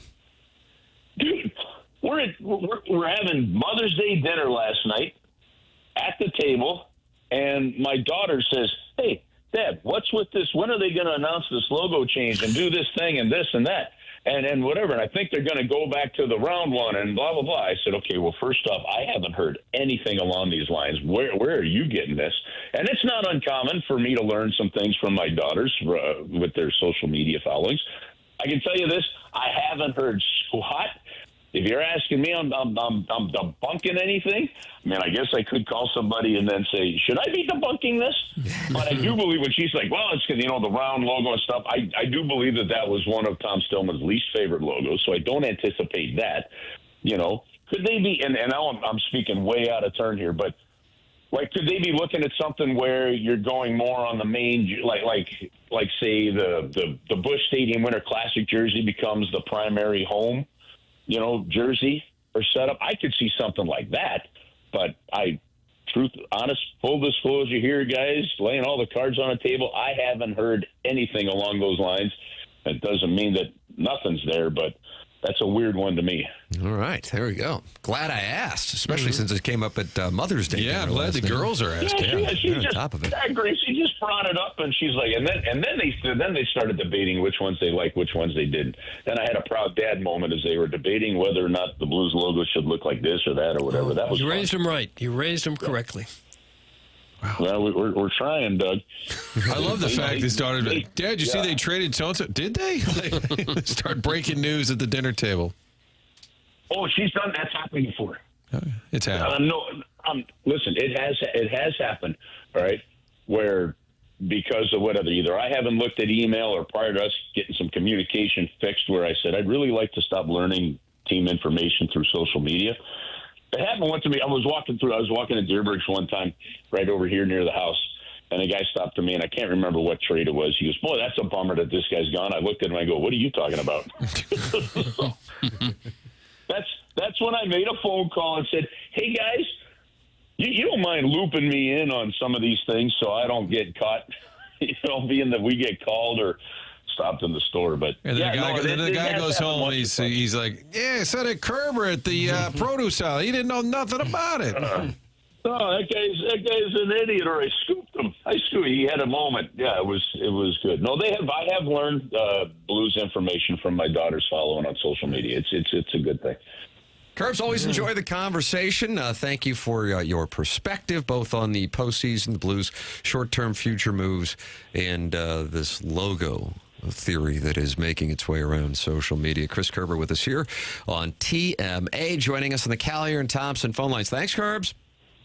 All right, guys. Have an awesome week. Talk to you next week. All right, that's Chris Kerber with us here on 101 ESPN and the TMA STL YouTube channel. Doug Callier and Thompson, sponsor of the phone lines. You know a little something about Carolyn. And I do. I've met both Carolyn Beard and Bob Strada, the owners of the place. They've been there for more than 20 years now. They'd like a chance to turn your home into the show place that you've always wanted it to be. If you're not really up for moving, but your house feels kind of tired and you haven't updated it in a while, Callier and Thompson is a place you need to check out. They're there on Manchester and Baldwin next to Uncle Bill's Pancake House. They have a showroom with more than 10,000 square feet of displays.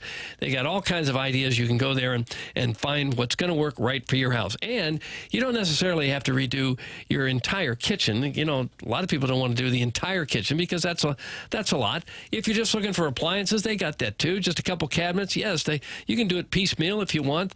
Whatever you want, Callier and Thompson is there for you. And they don't just do kitchens.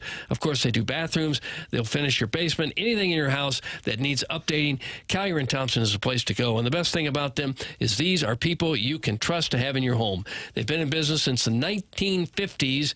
You can't make it work that long unless you've developed a lot of trust in the community. And Callier and Thompson has done just that. All of their carpenters and subcontractors will take care of your home the same as if it was their own. That's Callier and Thompson. The website is collierandthompson.com. Come home to quality.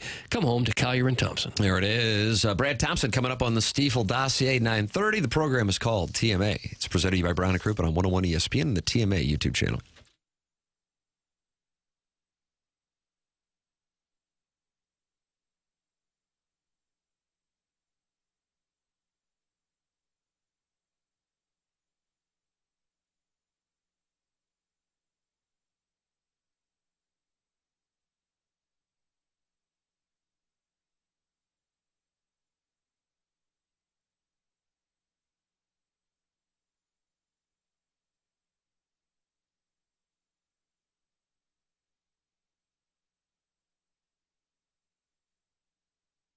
Tim McKernan for Universal Windows Direct. May, officially the kickoff to home improvement season. The weather's warming up. Memorial Day right around the corner. And now is the time to tackle those big projects you've been putting off. Whether it's drafty old windows or a worn-out front door, Universal Windows Direct has the ultimate offer to get your home ready for summer and beyond. Right now, during their home improvement season sale, you'll get an incredible 50% off your windows. Yes, half off. You heard that right. You can upgrade your home with beautiful, energy-efficient windows for half the cost. But it gets even better. For a limited time, you'll get no interest and no payments for 12 months. That's a whole year to enjoy your new windows before you pay a single cent.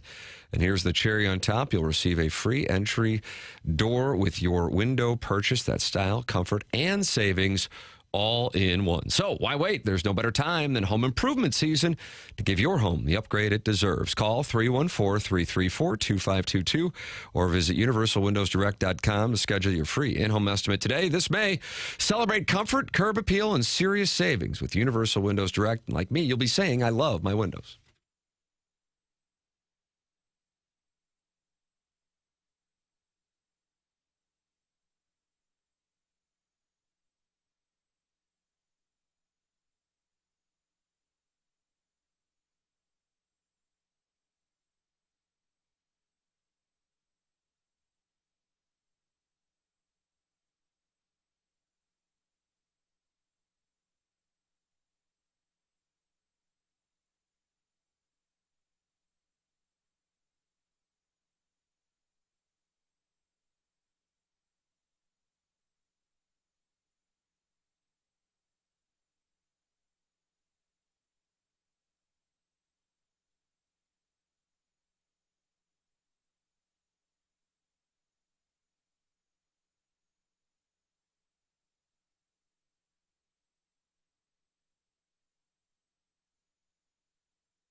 Did you just notice a skip there on the vinyl? Did you catch that?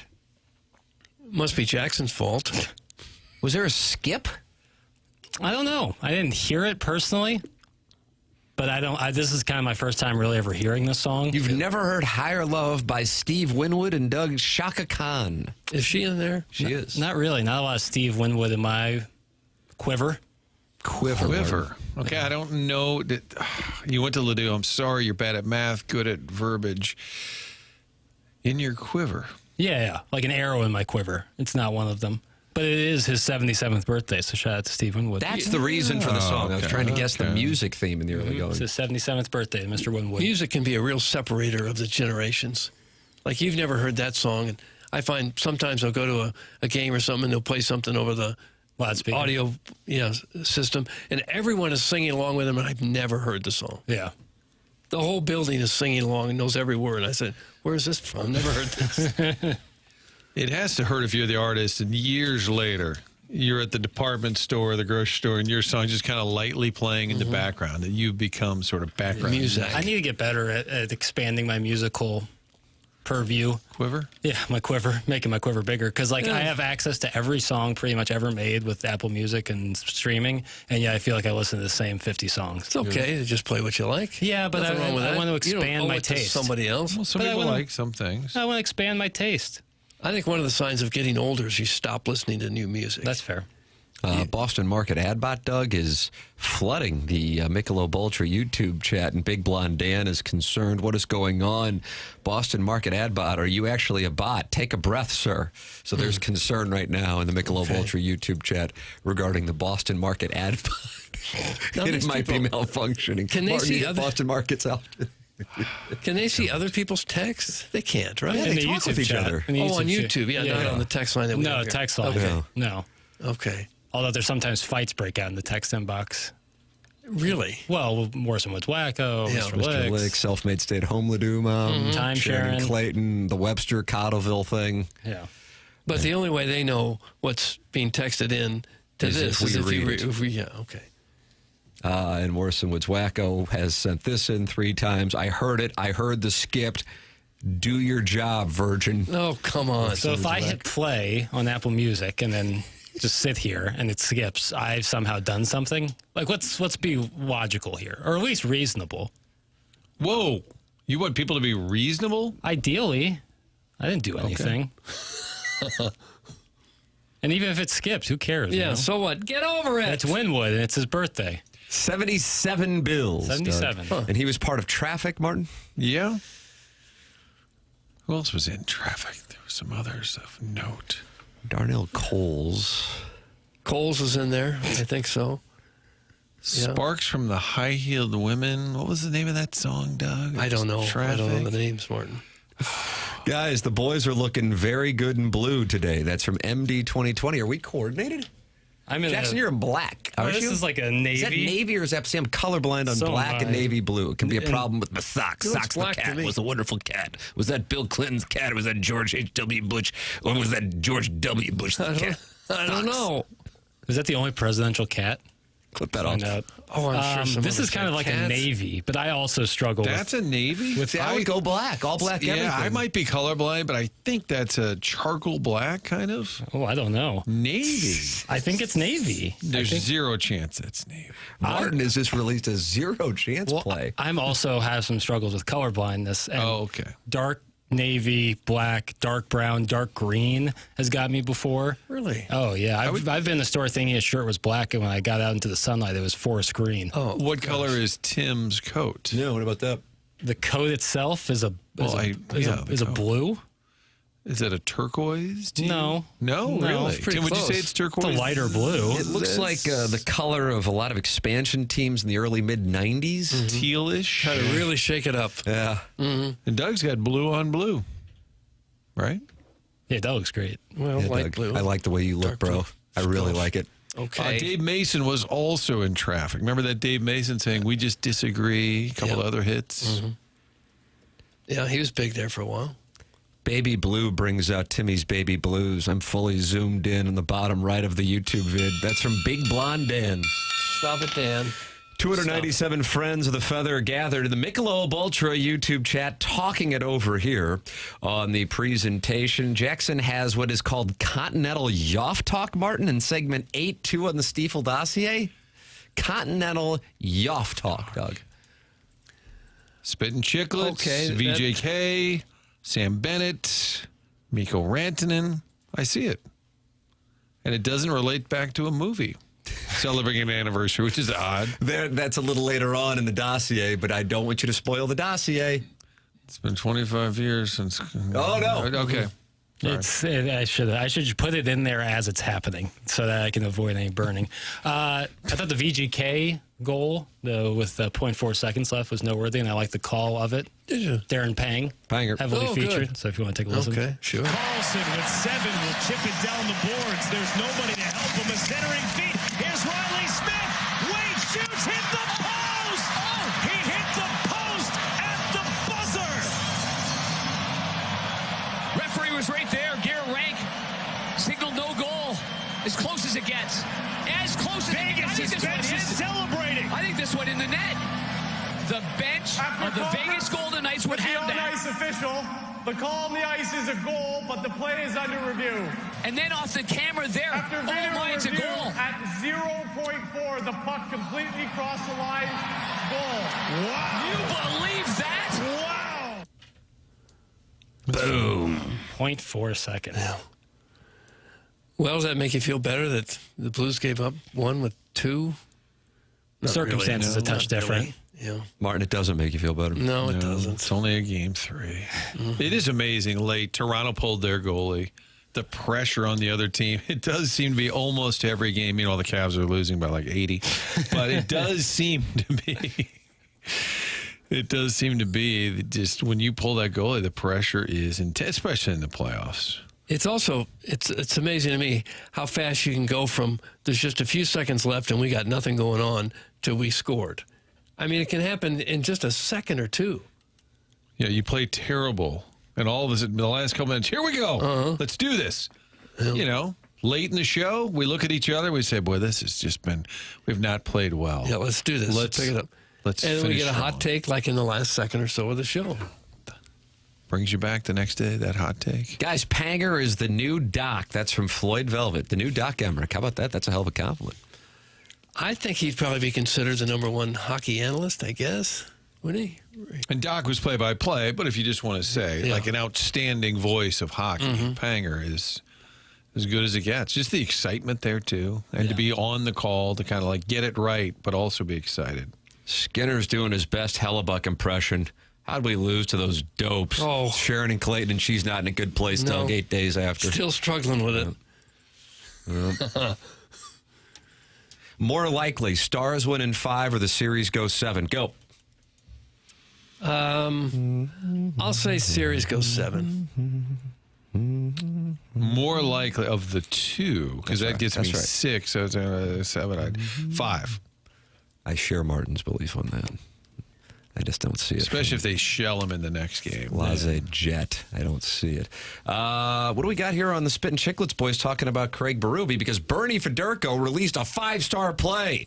Said if there's some team he likes, and I know they're down 2-0, but I like the Panthers. Sure enough, the Panthers is now even the series up. Is he taking shrapnel, or are they talking about they love him? They love him. I think it's Keith Yandel kind of, and then a guest that I can't name. But here you go. All right, you touched on leadership, and just looking at the Leafs team, like what Chief has brought to these guys, it just seems like there's. I mean, you see it in the first series. He's hitting Savard to calm down. Like he just looks like a guy that you just want to go to war for. Do you notice that too? No question. I'm a big fan of Berube. He's a man of few words. It looks like, but when he gets that look, or just like he answered the question about Nylander. What do you do to get the most out of him? He's like, hey, I leave him alone. And I love it. It's truthful. It's to the point. There's no messing around. Okay, that's that. All right. Doug's going to have a problem with the edit, I sense. Oh, please let it rip, Doug. It wasn't really a bad edit. It's just kind of a sudden stop. It felt like the conversation wasn't over. But this is about hockey talk. It's not about audio production. So we're still doing NHL talk, I guess. Cool. That's from Big Tuft. Not happy. Stop it, Tuft. I just can't win. You know, I'm here on Monday. I think once you realize that you can't win, you find a certain peace with your experience on the program. Yeah, I think there's... Who has ever won on this show? You win when you leave. Mark, there you go. That's Everybody's kind of felt that way. You shut it down. Yeah. And you become the greatest ever when you leave the show. become canonized. But while you're on it, it is just a Colorado Rockies-like stretch of L's. Just an abyss. Yeah. You have to eat it. Yeah. Everything you talk about, what the hell are you talking about? What? I mean, all right. I felt bad for Jackson Friday because it was a fascinating topic. It was great fodder. It was funny, but you had to sort of wear it. And then by Saturday, as a team, we're moving on. And then I texted, hey, a guy at the baseball game. I was seeing it all and weekend. you didn't respond, and I kind of felt like, oh, is that kind of a jerk match? It was kind of funny in the moment, and then I felt like I was kicking you while you were rubbing feet. Listen, I can take more. I can always take more. Well, here they go. I mean, I know it's coming. It's just, it is what it is, you know? You can't win, so once you can't win, you're always... But you can't think you're making a mistake because one guy didn't like it. 100%. One guy won't like anything. You can find lots of people to agree that they're upset by any topic we bring up. But then you can straw man it and say, I know people are saying this, but here's my take in the opposite direction. Right. I know everyone loves Jackson, but I'm going to say the opposite. Right. Hang in there, Jackie. It'll only get worse. That's from the Jerkwood from Kirkwood. You, too, can text in to the Air Comfort Service text inbox, 314-399-9646. That's how you can text into the program. And then you have the Michelob Ultra YouTube chat where friends have gathered. Iggy's in there talking with Bishan about sports, Kay from Southtown, Bach Hog, and Bird Oxygen. They're in there. Bird Oxygen. They're in That's there a new one. Conversation. Dr. Xander Malanthrop says there's no moving on from the foot situation. He doesn't think we can recover. I don't know. No one can explain to me why it's weird. They just tell me it's weird. And if you don't show your work in school, they don't give you credit for on the test. So honestly, I find all of the negative reaction to it moot. Moot. You don't like the rebuke. Well, no one can explain it to me, and so therefore I don't think it's weird. There he is. He dug back in. Mm-hmm. I never have come out. On the Riz show, they're going after you. Yeah, what's that about? We found out what that's about? I'm gonna Why don't you go bang on the door, run in there. Kurt, you have some insight? Someone in the YouTube chat earlier said that Learn has a disdain for people named Jackson and that she's never met a Jackson that wasn't a D-bag. Oh, gosh. Whoa. It's worse than I thought. What? I thought it was about the foot thing. I could have handled that. Keep in mind, this is just you know, I could be wrong, but that's what someone in the YouTube Okay, so that's what's being reported originally. Yeah, but she knows me, and that's like, it's not, I don't have like a name. Like, so my name is Jackson. And she's a delight. She's a special spirit. I thought we were friends. She either forgot about you or is lumping you in with that group. Wow. I don't know which is I mean, there's a lot of things you can call me. Soft. Sensual. Pale. Libby. There's a lot of things, but D-bag, I don't see that. No, she had to have forgotten about you. I hope. I'm gonna have to. Jackson's one of my new favorite people. Well, that's very kind. I don't like any new people. Very kind. Very kind. I don't. I'm gonna go bang on that door and find out what's going on down there. Yeah. Radio Wars. Oh, McKernan's merry-go-round. It'll be written about. Now they're feuding. Slayton's got a new show. Jackson's feuding. Maybe she means anyone who spells it Jaxon, because then I'm rocking with you. Oh, okay. So if somebody spells their name Jaxon, you agree? It just seems lazy. Premise? It just seems lazy. I think Barge you can't Guy's... blame the child for that. Certainly not. Certainly not. Is it Barge Guy's son, Jax? I think you might be right. And now you've got to wear that. Yeah, I don't know the child, and it's not. Whose fault is it really? CKSON. Like, let's not be lazy here with an X. Be lazy here. Let's not be lazy. My team lost, so I can't hear about the NHL playoffs, or I'll get triggered. It's been a week. Grow up. Yeah, that's from the Grumpy Cornhole. Grumpy Cornhole. I think the person complaining just didn't want hockey talk, period, and was hoping the Blues exit meant it was all gone. Here's why it's weird, Jackson. This comes from the star of The Real Housewives of TMA. And Doug, when are you doing the auditions? Soon. We're in pre-production at the moment, Tim. Pre-pro.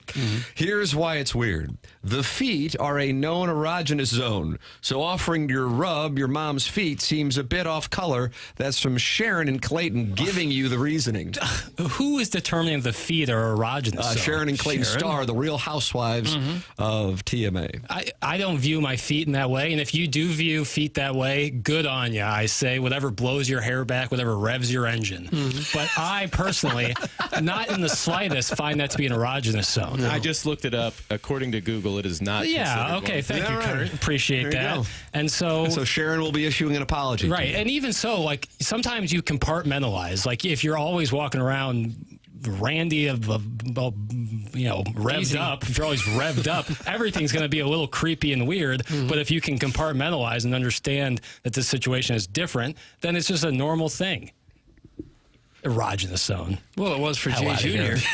That was a fondness, not a fetish. Oh, go to hell.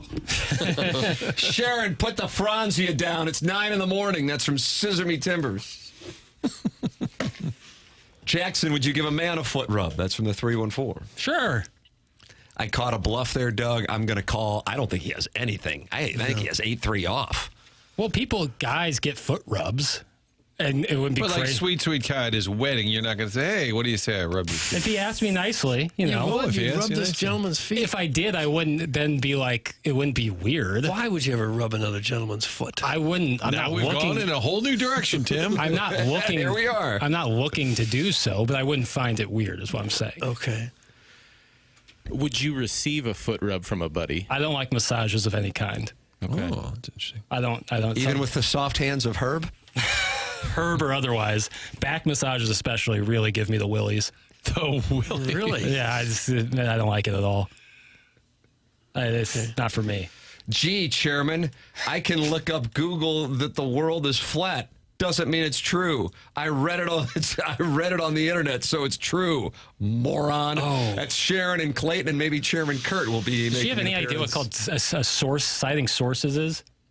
Like the first 3 sources I saw said no. Well, I'm not going to say that. Yes, we're the Real Housewives of TNN. That show's just begging to be made. I think Doug's pre-production of that show is longer than my onboarding. I think the discussion for the show has been dragged out just a bit. If we really, really, really did auditions for this, I think 25 women would show up. You do? I really do. 25? I really do. Yeah. And you envision this as them sitting together, bickering? I think just like doing trips around local eateries, watering holes, Six Flags, I would imagine. So, yeah. Sure, they all hang out at Six Flags. We're going to try to get a media credential to get into Six Flags to get video of them going through Mr. Freeze. That's correct. Okay. Oh, Martin, when that Mr. Freeze starts up, pack a lunch, brother. You might toss your cookies. Oh, my. It's too quick. It goes by in no time at all. You know, first thing you're taking off, next thing you know, you're back in. You wait 40 minutes for the ride, and it's over in 40 seconds. Yeah. But it's fun. Yeah. I told you off air that the Two Fox had a story about Six Flags banning smoking, and some folks were not. They weren't delighted. Not amused. It might be audio worth finding and then cutting out early. I might find that. It's pretty unusual to see anybody smoking in a public place at all anymore, though. But like outside, I feel like that's always... Even that, it used to be, if you'd go to a Cardinal game, there'd be all kinds of people smoking in the seats in front of you or behind you. Mm-hmm. But now you just don't ever see it, really. But on the they make them go outside. Doug, are you in the smoking section or the non-smoking? Yeah. And you'd sit right behind the smoking section, but you were in the non-smoking I imagine section. that was the worst, is riding on the airplanes and people were smoking. Because like the air is recycled, right? When did that stop? I never have flown with people flying or with people smoking. Been a while, but probably the early 80s, maybe? I actually think it happened. I'm looking it up, but I think it happened later than we think it did. I'm always alarmed when they announce at the start of a flight that it's a non-smoking flight. As we can probably move on from that. Cucky the Dwarf says, my buddy washed his wife's feet at their wedding. Washed? That's in the YouTube. I think that's like a biblical. I was thinking maybe is that what it is? Oh, okay. Some sort of ceremony of some sort. Well, otherwise it'd be kind of like, couldn't you take care of this beforehand?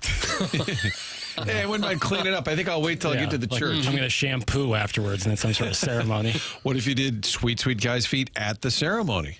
If that was some sort of tradition that his family did and I was tasked with handling it, yeah, I'd do it. Anything for my boy. Okay. It started in the late 80s. The full ban wasn't enacted until 2000. Wow. 2000. How about that? So I theoretically have been on a flight where people were smoking. That's crazy. You ever go into a bowling alley and look up at the ceiling tile and see it's bright yellow? There's been some smokers in there. Jack Snow didn't exactly adhere on those Rams flights in the back of the plane. Plane was non-smoking at that point. But did they tell him to knock it off? No.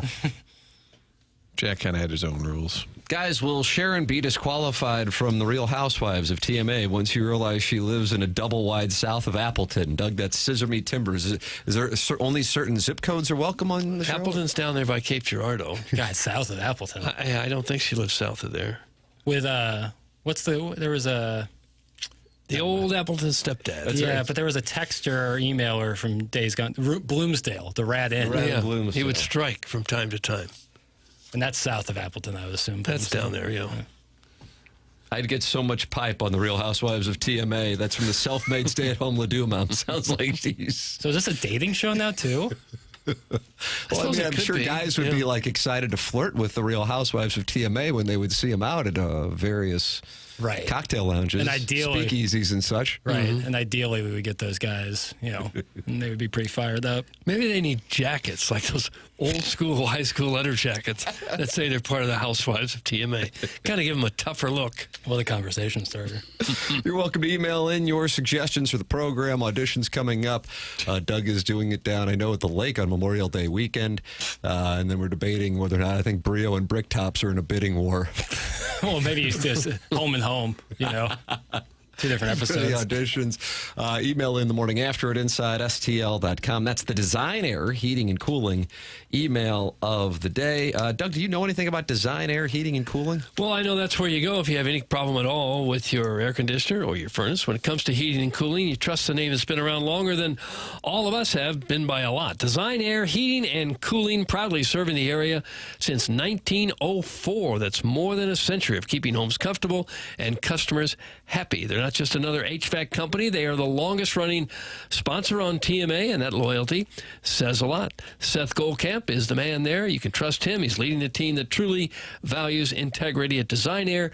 They believe in honest work. You'll never be sold something you don't need. Whether you're dealing with the St. Louis cold or the summer heat, they've got your back with dependable service and no-pressure solutions. I've had them out to my house a couple times, and they are just fabulous. They do great work. Visit DesignAirService.com and schedule your service today. Design Air, comfort you can count on since 1904, and now the home of the handsome repairman. That's right. It is the home of the handsome repairman. I'm a very happy Design Air Heating and Cooling client. Longest running sponsor on TMA. Send your emails in the morning after at InsideSTL.com. Tim McKernan, Doug Vaughn, Martin Kilcoyne with you. The program is The Morning After. It's presented to you by Brown and Crouppen on 101 ESPN and the TMA STL YouTube channel.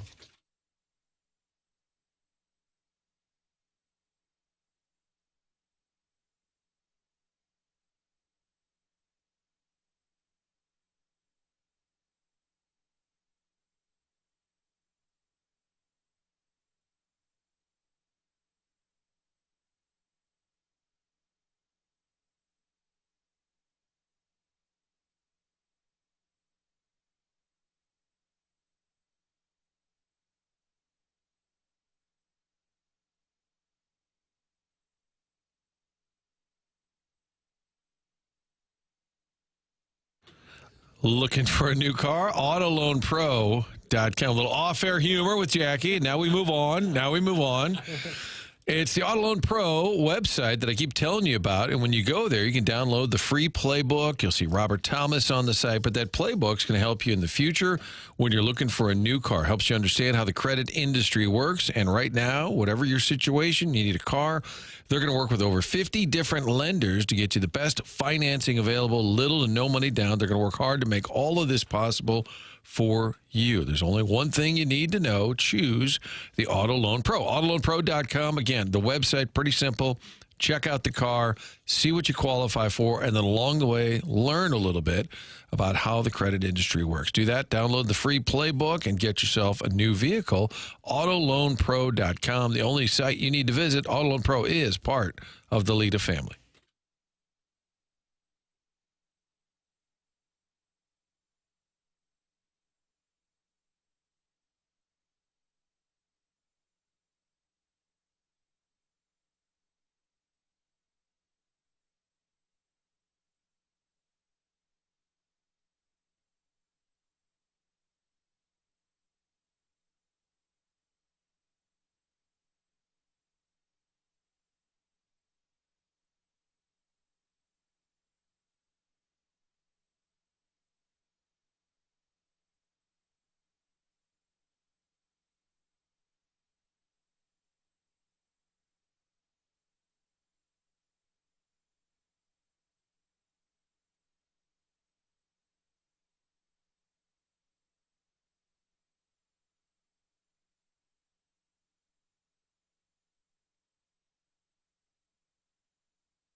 Hey, this is Jackson with a Sports Center update brought to you by Saliga Heating and Cooling. The Pacers defeat the Cavs yesterday, 129-109. The Pacers now have a 3-1 series lead over the Cavaliers. There's another Sports Center update brought to you by Saliga Heating and Cooling, a Daikin heating and air conditioning dealer.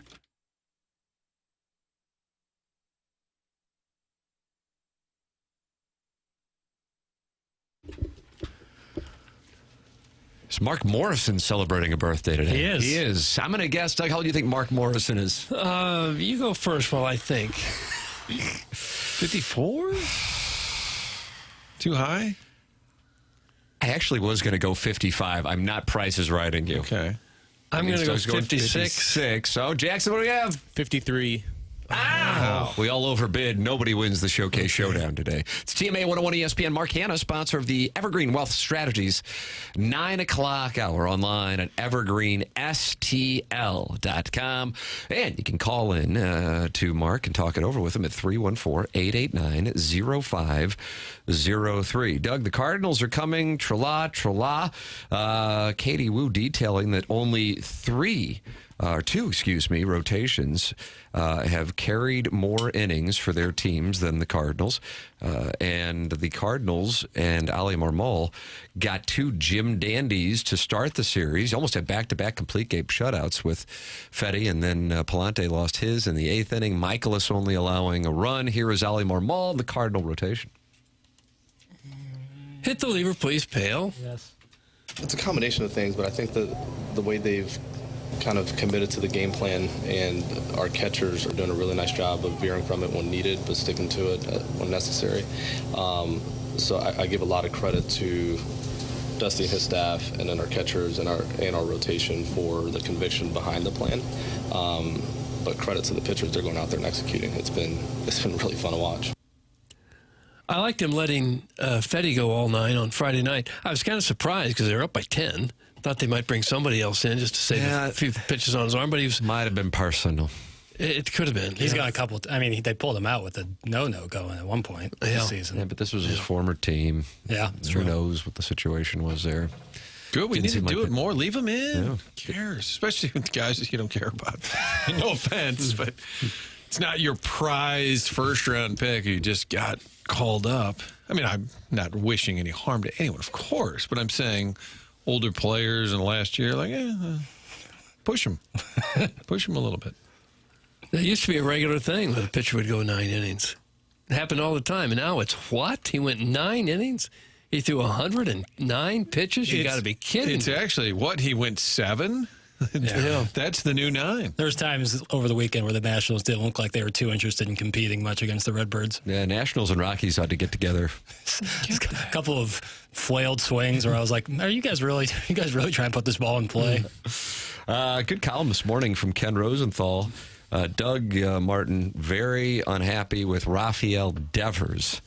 And it got to a point this past weekend in which Red Sox ownership flew into Kansas City to meet with him. Rafael Devers said he would not play first base, and that goes back to spring training when they asked him to leave third base to be DH. Now they want him to play first base because of injury to Tristan Casas. And here is what the story is.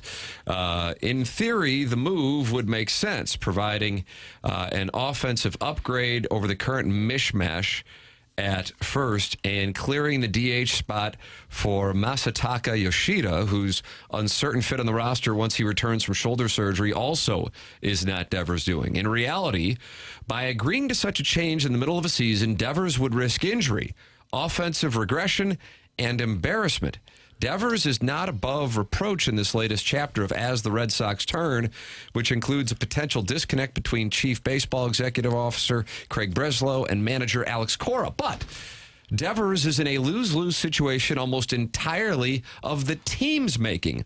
We say almost because if Devers were a better defender at third base, maybe the Sox would have been less inclined to pursue Bregman. Still, what exactly is the Sox's endgame here? Does Devers become the great teammate Breslow envisions, doing whatever the team wants, whenever the team wants, regardless of the potential consequences? Or does Devers stand firm, refuse to play first, and continue to look selfish, even though he already made one team-first sacrifice this season by becoming a DH in the second year of his 10-year, $313 million extension. Ken Rosenthal this morning, The Athletic. You know, I don't buy the part where he might be embarrassed at first base. If he can play third base at the major league level, he can play first base without getting embarrassed. I think it's crazy that you even have to have the conversation nowadays that a guy doesn't want to play somewhere, so don't make him play. It's a team game. Get over to first base. If he won't do it, try to trade him. It makes the Contreras Cardinals debacle seem very minimal. This guy's in the year 2 of a $300 million deal, and it's been playing out for a while. Spring training, it was ugly in spring training, and I think Devers said something last week about the GM. He didn't say he doesn't know what he's doing, but he alluded to the fact that the GM, he didn't think that guy was on the right page or whatever. What a soap opera. And I agree with you in principle, Doug. He can probably play first, but I think he's feeling a little jerked around. If you give him that kind of deal, you're saying you're a marquee player. You're our superstar, and now they have kind of jerked him around a couple of times. Don't you think they talked about that during the negotiating process with the contract? That 10 years from now, you might not be a third baseman. But he said we may have to move you somewhere else. Didn't he say he was promised, like, hey, I'm the third baseman for the future. That's my spot, and that's who. And I think he feels, even though they're giving him a ton of money, I think he feels jerked around a little bit. It's another danger of giving people these guaranteed long contracts for stupid money, because now they seem to have as much power as the manager.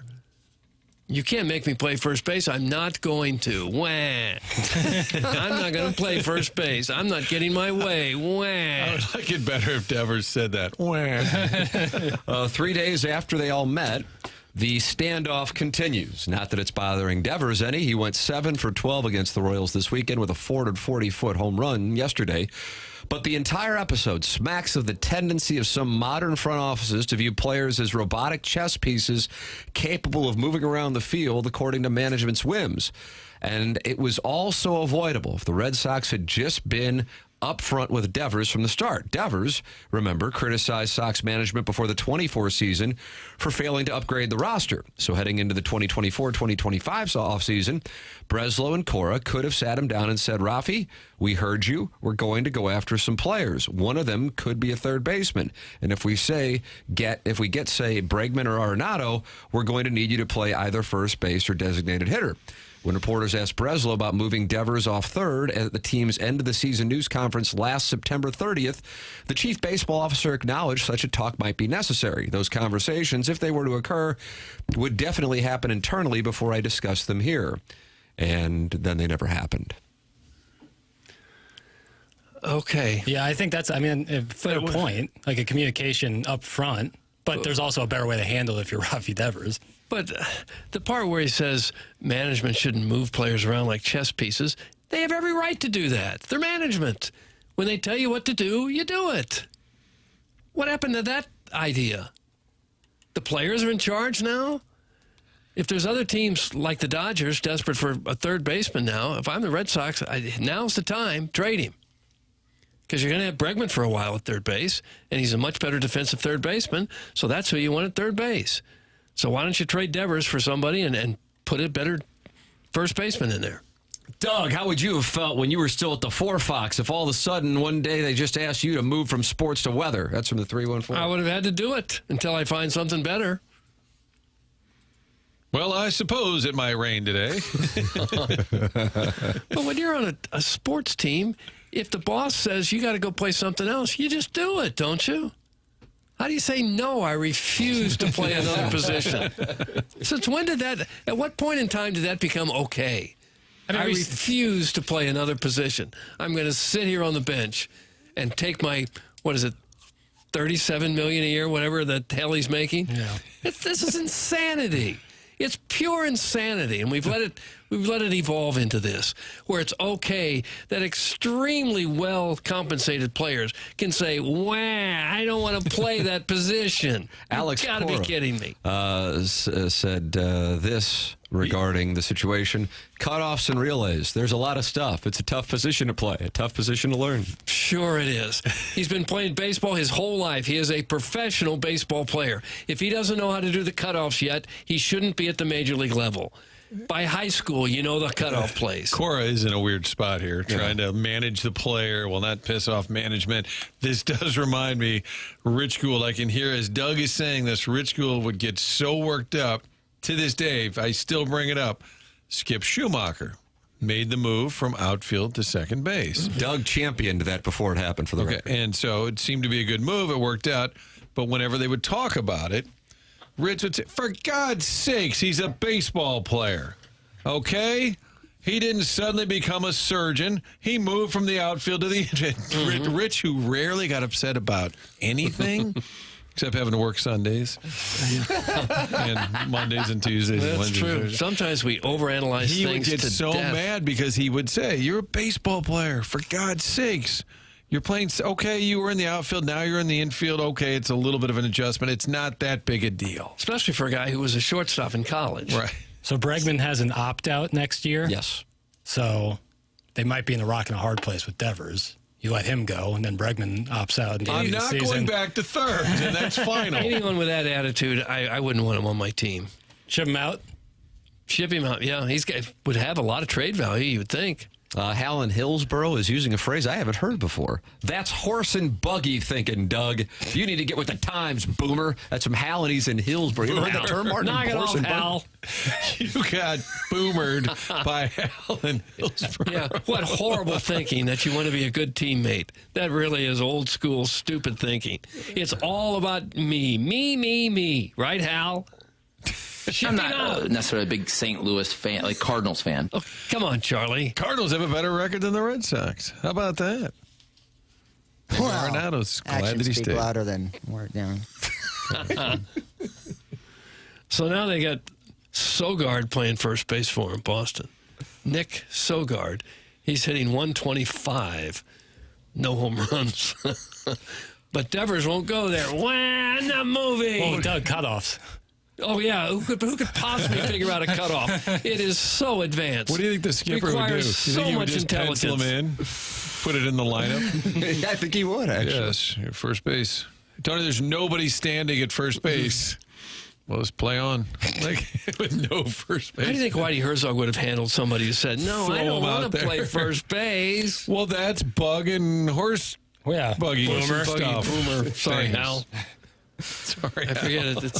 It's the me generation. Enough baseball talk. Time for pictures of wives. That's from Shrimply Pibbles Martin, who sends in pictures of his wife. I never get why, really. And he's buddies with my guy, Dave Cruz. Well, we're not like baseball card.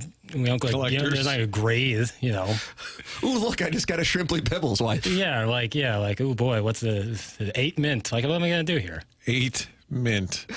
Email in Design Air Heating and Cooling. Email today, the morning after at InsideSTL.com. You're welcome to call in as well. Collier and Thompson. Phone lines 314-974-0101. The program is called The Morning After. It airs on 101 ESPN and the TMASTL YouTube channel.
It's TMA 101 ESPN. Tim McKernan, Doug Vaughn, Martin Kilcoyne with you on the program, and you can watch it at youtube.com/TMASTL. 247 friends gathering in the Michelob Ultra YouTube chat, talking it over. It's old Too Fat to Kayak with the Boston Market ad bot, and Adam Welly, and Big Blonde Dan, John Scores, and the Rogue Onion, and Ken Iggy Strode. Just hanging out, Doug, talking it over. Okay. Chopping it up. And they're going to get a chance to chop it up now because here comes Brad Thompson on the Calliard-Thompson phone line. Morning, Brad.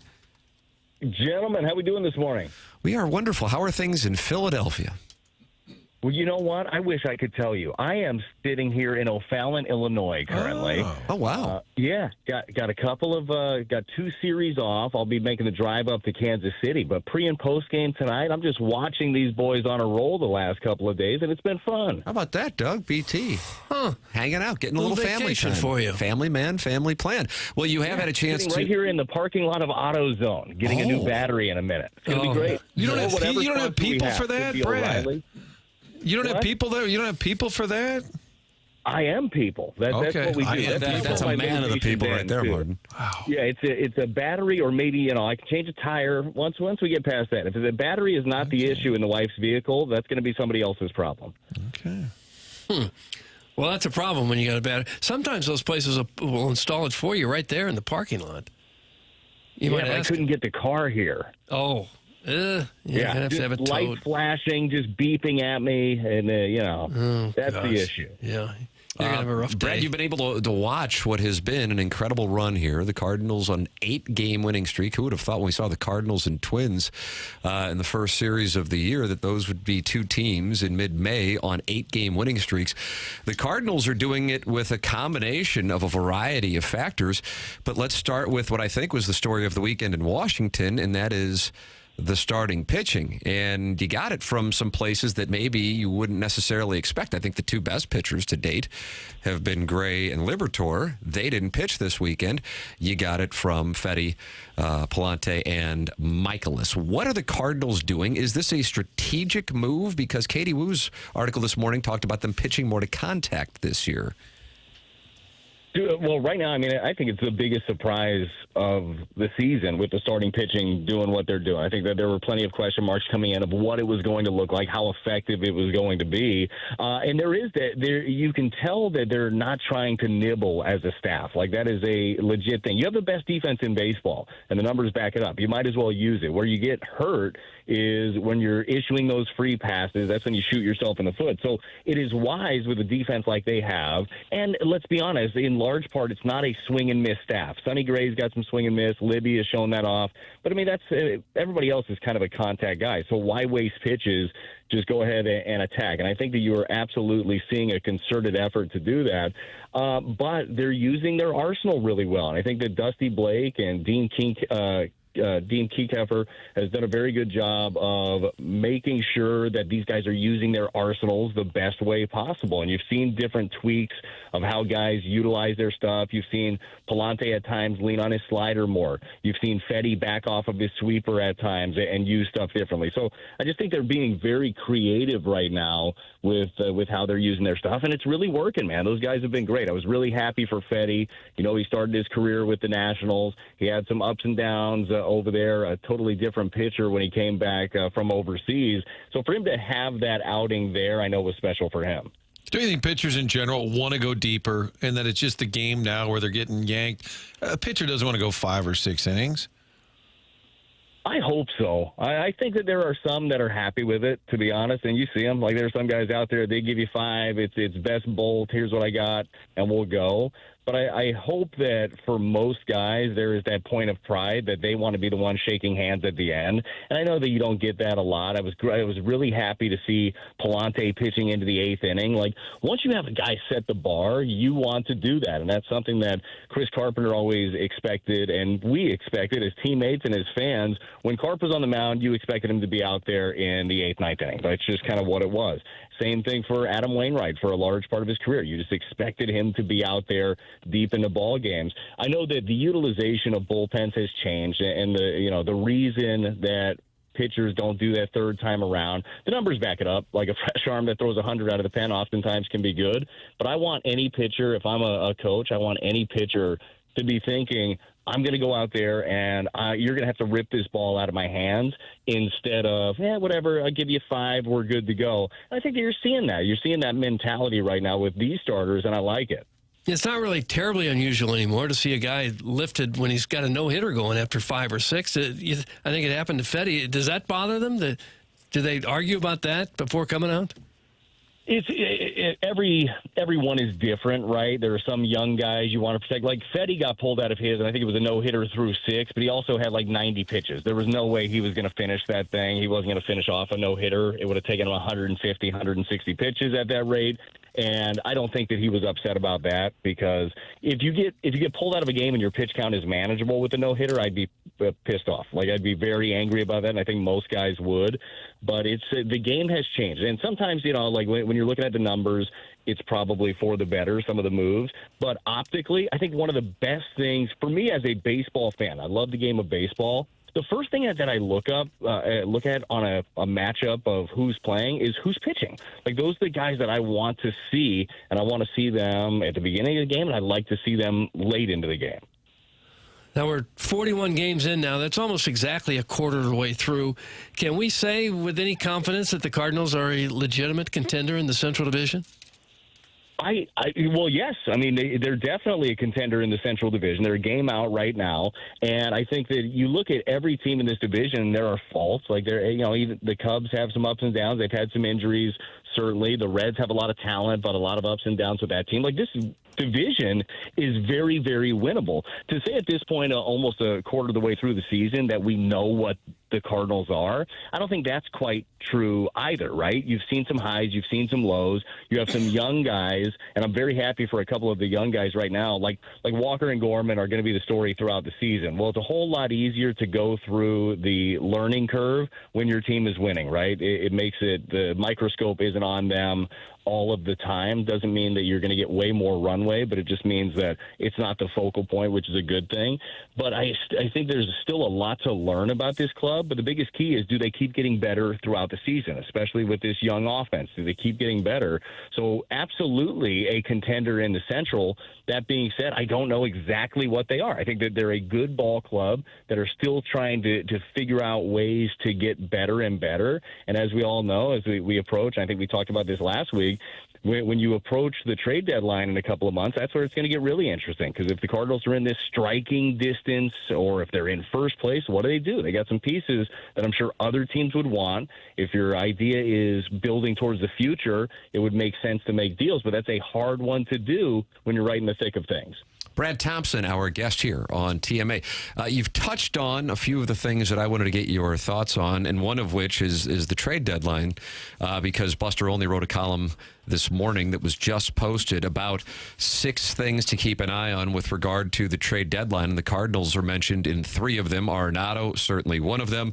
The fact that there doesn't look like there's going to be a lot of great starting pitching options out there, but if the Cardinals are willing to deal, they could have a few pieces that other teams would be interested in. And in general, the dance that the Cardinals may have to play with the deadline. One thing that I observed earlier on in the show, and I want to get your perspective on it, with the Cardinals superseding expectations, and we don't want to turn this into like 10 games over 500, but it is an 8-game winning streak, and 2 of those wins did come against the Mets. The relationship between the organization and the fan base, I wonder if it would be further damaged if they were to sell off some of these pieces when they were in the mix, whether it be for the Central or a wild card spot, let's say in 2 months. Do you get the sense that the organization is aware of that and how that could impact fans' perspective of the team? Yeah, I think so. I really do. I think that there's always a finger on the pulse of the fan base. I think there has to be. Like, this isn't, if it was just a cut and dry thing like any other business, the smart business move for the Cardinals for the future would likely be to deal off those pieces. Like, if somebody needs a starting pitcher, all right, well, here's Fetty, here's Matz that people are going to be calling for him, or Michaelis, or like, that's the smart thing to do, because you said you're playing for the future, or Helsley. Like, a lot of people are going to be calling for Ryan Helsley. but it's not cut and dry like that. Like, there is a public trust in running the team, right? So you try to find that delicate balance of still setting yourself up for the future, but we all know that being a fan it's real dedication. It's not cheap to go to a ball game. Like, you want to go out there and you want to see the best product you can see. So I think that they will try to, figure out exactly where that fence is and try to ride it and try to figure out the best way to do it. But it's a hard one to do. If you have a team that is winning and a team that's got great energy like this one does, and if they're still playing this kind of baseball in 2 months, it's very difficult to just kind of pull the rug out from under their feet and say, yeah, but the future. Like, for these guys, the future is right now. You got a guy in Arenado who's never won. Like, he wants to win. So it is going to be such a fascinating deadline if things keep going this way. And that's the hope, right? If you're the team, you want to force the issue. You want to play as good a baseball as you can and then lay it out there for the front office to do, what their job is and what their vision is. But I hope they continue to push the envelope. In football, they always say if you're the left tackle or the punter, you just don't want people talking about you at all. I feel that way with Contreras at first. I was concerned. Goldschmidt was so good over there, cleaned up a lot of bad throws.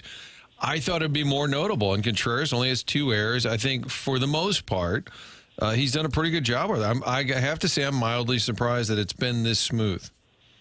I think that's a fantastic comp, and I'll be honest with you, I'm shocked that it's gone this smoothly, really. And that's no disrespect to Contreras. It's just coming off the heels of one of the best first basemen in the league, and Paul Goldschmidt, who made everybody in the infield better. I mean, you look at some of the defensive numbers last year. Look at some of the plays that the young Mason Wynn made last year, and him and Arenado, that somehow he would keep a toe on the bag to finish off a double play or get a crazy out. Like, the guy was just amazing around the bag.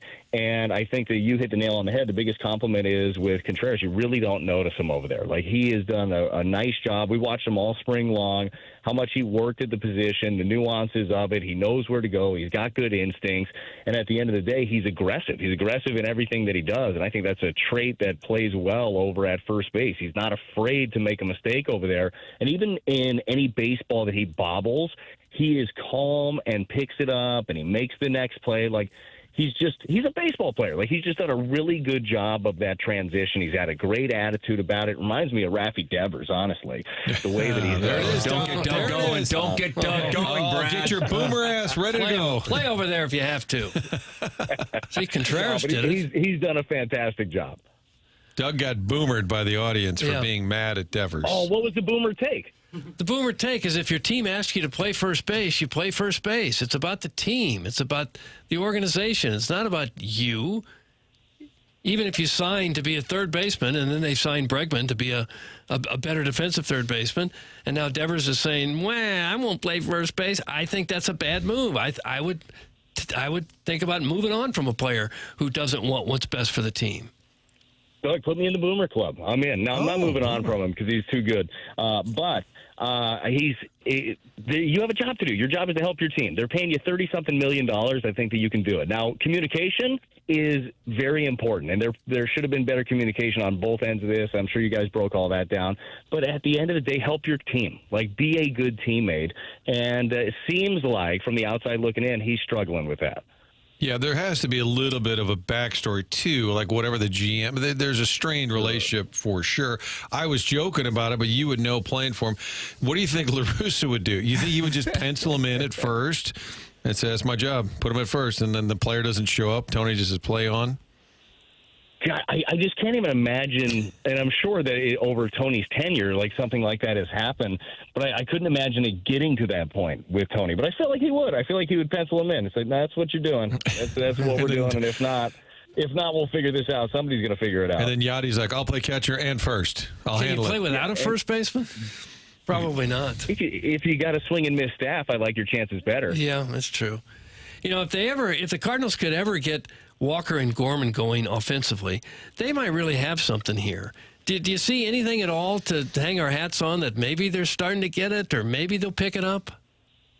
Oh, well, I mean, I don't see anything that you're like, oh, they're close offensively to where they should be. The thing that keep hanging your hat on is that they're incredibly young and still learning. 24 and 22. I know that Walk turns 23 here in the next couple of days.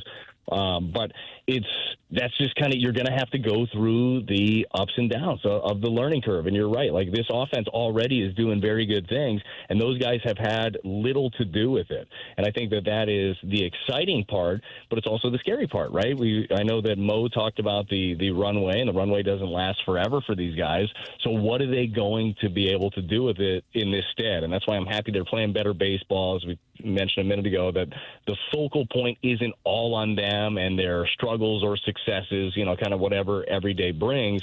It is about the team winning baseball games, and hopefully they start being a big part of that. Walker has done such a great job in the outfield, and I'm very happy for him that he put in the work, and you're seeing it pay dividends.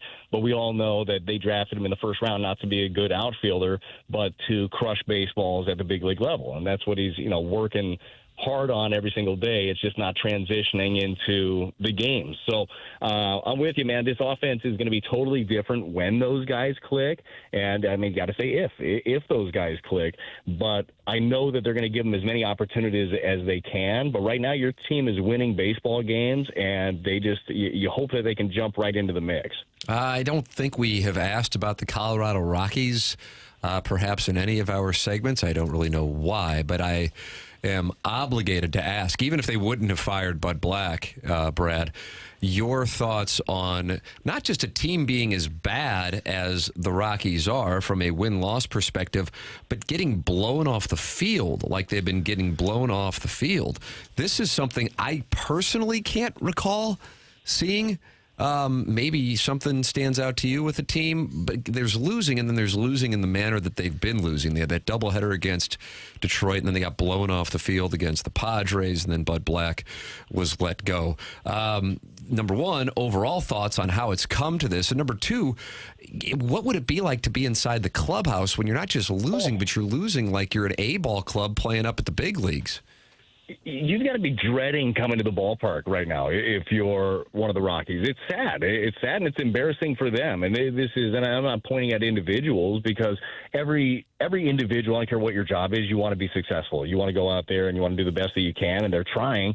But the culmination of their trying has led to 6 wins at this point. So it is an awful part. Chip and I were actually having a conversation last week, and we were looking at some of the scores. And we were talking about the Rockies.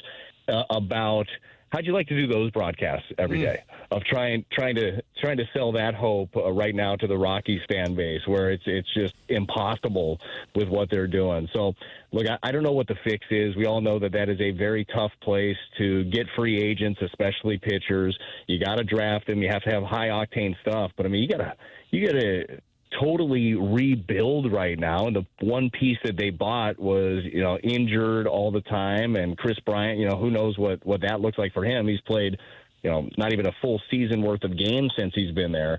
It's awful, and I feel bad for their fan base. It's a great sports town. They show up, but it is a bad way that they're in, and very thankful that we don't have to watch that every night. Yeah. On top of everything else, we're in a division with 4 other really good teams. This may not get a whole lot better for them as the season rolls on. No, I mean, I don't see how it can't get worse, maybe, but it's you're right. You're right. Like, you're playing against juggernauts who have monster payrolls, especially the Dodgers, as we know, but the Giants spend, the Padres spend, and they're really good. So if you're in charge of that team, whether it's from a GM standpoint or manager or whatever, like, you have to teach on a daily basis. You have to basically sell hope to your players. Like, you have to bring the energy and hope that they're able to do it. So I root for them. I hope it turns around for all those individuals in there. But boy, tough look right now. For the record, the worst record in the last 100 years, Doug. We talked about them in the opening hour. The 1962 New York Mets, 40-120. However, they're only 13 wins away from passing the 1899 Cleveland Spiders, who finished the campaign 20-134. But Brad, as you may recall, they were in a rebuilding year, so the Cleveland Spiders would bounce back. Yeah, and they bounced back well after that. Yeah, the Cleveland Spiders. People were irate with the Spiders' leadership. 1916 Philadelphia A's went 36-117, and then you get to the 1962 Mets. For the record, the Rockies on pace for 28 wins as we sit here on. It's almost hard to believe. Yeah, it's something else. Cardinals and Phillies in Philadelphia, day off, then to Kansas City, where Brad will rejoin the team, and then it'll be intriguing if the Cardinals can win. Let's say they go 4-2. Over the next 6, which means the ball club will still be on a heater. What the attendance would look like at Busch Stadium when they return a week from tomorrow night. School's out. Perhaps fans would return to the stands. Do you think we would see that, Brad? I hope so. I really do. And obviously, I'm watching every one of these games because I'm doing most of them. But it's an energetic style of baseball. It's a fun style of baseball. And whatever, there are plenty of reasons that people either show up or don't show up. But I hope that we see more and more. We all know this. When the place is rocking, when Busch Stadium is packed, it's a great vibe. It's a great atmosphere, and the players feed off of that too. So I do think the way that they're playing right now is going to get people moving into the ballpark, and I hope that we see it for the rest of the season. And before yesterday, they'd gone 4 games without hitting a home run, but they won all 4 games. And then yesterday you hit the 3 homers, but they've been able to win without hitting home runs, which in baseball these days have become a little harder to do. It's a great point, and I think that going back to Brant Brown, something that he would talk about with home runs, he said home runs are thrown, not hit. Like you're hitting mistakes. There are some guys that you're going to throw that you're going to be facing that are making pitches, and they're executing, and they're not making those home run mistakes.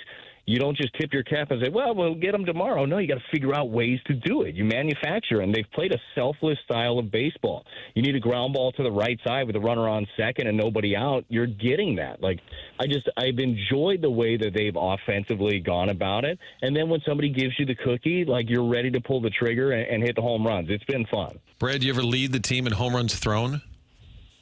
You know what? There's a good chance I probably have. Okay. We'll have to dig into that. I mean, I think in 07, I gave up. You got a few days off. Might be something to do. Home runs thrown. Yeah, we'll see if I can get that on the pregame show tonight. Home runs thrown. Brad Thompson with us every Monday here on TMA. Ideally, the Cardinals keep the streak alive. They dodge Wheeler, and Suarez will face still some outstanding pitching from that Philadelphia staff. Second place team in the NL East, Cardinals and Phillies, 3 before the day off, and then a trip to Kansas City. Brad, always enjoy the conversation, man. Thanks so much. No problem, guys. Thanks for having me. I'll talk to you next week. All right, that's Brad Thompson with us on the Callier and Thompson phone lines from a parking lot in O'Fallon, Illinois, Doug. In front of the AutoZone? I believe so. Yeah, The first time you ever signed off with a guest, Doug, where he said, good luck with the battery. Yeah, I fought that many times. Battery problems. Battery problems suck. Mm-hmm. Yeah, it does. At least you can get it fixed kind of quickly. Yeah. But it always happens when you absolutely have to be somewhere in a hurry. And these are the problems we face. First world problem. Hal in Hillsboro's mad at you. Brad Thompson's battery mad at you. All right, it's TMA 101 ESPN and the TMA STL YouTube channel.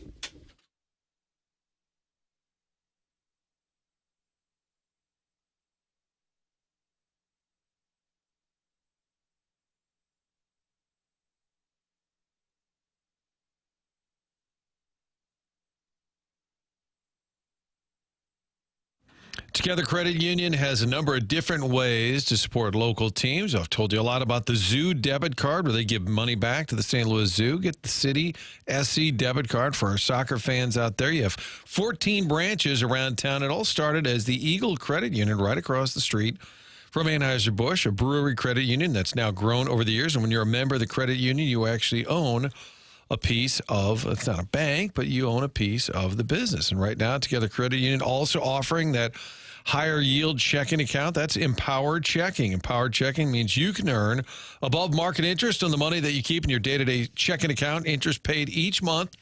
Checking account that will reward you for the balance and not based on activity. To apply, just go to togethercu.org, stop by any of the 14 local St. Louis branches, work directly with one of their amazing member advocates. Get paid to save with Empower Checking. Visit togethercu.org/empower for full terms and details. Membership eligibility required. Together Credit Union, federally insured by the NCUA.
Well, Doug's putting in requests, Martin, and here you go. This would have been what I requested. Have some energy, man.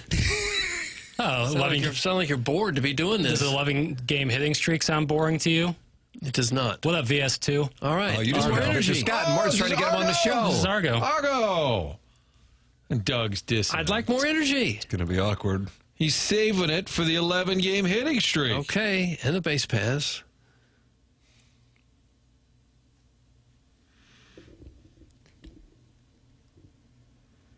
Hey, guys, my family's new Mother's Day tradition is gathering around the hearth and watching Jackson's Instagram, Lee's famous fried chicken, and then passing around the lotion and tending to Mommy's bunions. Thanks. That's a big top. Listen, if more people rub their mom's feet this weekend, then it was a success. While eating chicken. If Ideally, one person both. did it, yeah, if one person did it. Honor your mothers. They carry you around their stomach 9 months. You can't rub their feet one time. You want to talk about baseball attendance? We're worried about the recession. It costs a lot to go to a ball game. Parking starts at $30. That's from the 636. Yeah, that's true. But it's been that way for a couple of years. Blues don't seem to suffer in the attendance issues. They were cooling off a little bit, though. Before that second half surge, they weren't selling out games. Yeah. So it did cool off a little bit. But in general, point taken. It's been about $30 to park at a Cardinal game for, 3 or 4 years now? Depends on what lot you're choosing. Well, that's why Joe's got the easy pass. Remember when Joe would only come on this show if I would let him promote the easy pass? I said, my God, we can get almost anybody to come on the show. So, well, Martin, I would like to be able to mention the easy pass. Please bring Time it is up. valuable. I'm like, okay. Proud Joe, baby. It's a company man. Email in Design Air, heating and cooling email today, coming your way in about an hour, the morning after at InsideSTL.com. Joined on today's program by Chris Kerber and Brad Thompson. Martin, you will not be onboarding today, or are you on board? I got to run out for a little bit of onboarding, and it's just a number of hot topics need to be addressed. In the onboarding today? Yes. All right. The YouTube chat said that silence was deafening. That's from Troy. Is that right? Well, that's an immediate reaction. No.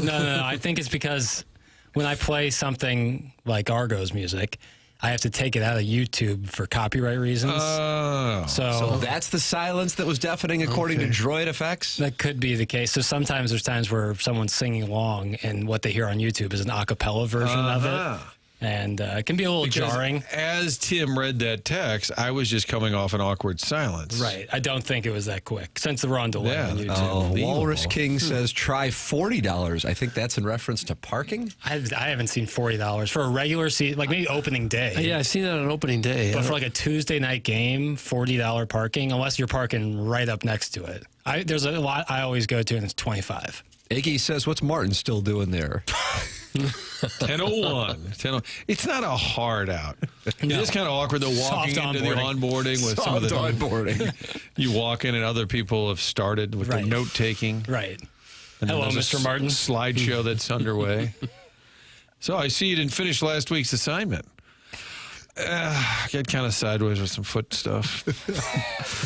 Brown and Crouppen is the presenting sponsor of TMA, has been now for a couple of years. That's Terry Crouppen, Andy Crouppen, and Ed Herman and their staff located, Doug, would you say that's 2 blocks to the south of Adriana's? Right across the street from Ragazzi's? I think I'm right. I think I'm right on that. Tim. I think you're nailing it. It's right on the corner across from Ragazzi's. Yeah. No, they're local. Founded in 1979. They've been doing it in the St. Louis area now 46 years. And don't you want a local law firm, one that knows how to handle the ins and outs of your case and the local environment? Well, it's what you're going to get from Brown and Crouppen. They treat their clients and employees like gold. They've been voted one of the best workplaces for years. Brown and Crouppen, part of our community. They value it. It's Brown and Crouppen. If you think you may need Brown and Crouppen services, call 314-222-2222 or go to brownandcrouppen.com. Make sure you let them know you heard about them on TMA. The choice of a lawyer is an important decision and should not be based solely on advertising. Past results are no guarantee of future results, and every case is different and must be judged on its own accord. That's Brown and Crouppen. I did see Mr. Siders texting into Jackson with J.A. XON. Oh, he's trying to go after you. That's Siders, too. Yeah.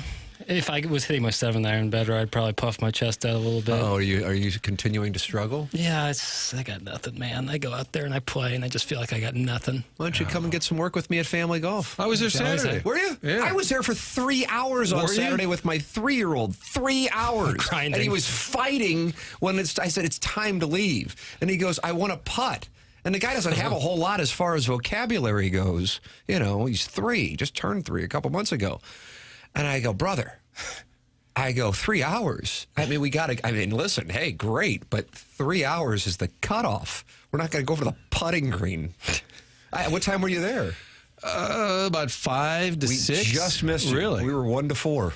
We went on that top shelf there. Smack Carson one hit some balls. I don't bring the 3-year-old up on the top shelf. Right. Even though you have the net, you don't want to end up in the net. Yeah, it's a good play. No, it was great. Love it over there. Jackson, go out there and get some work.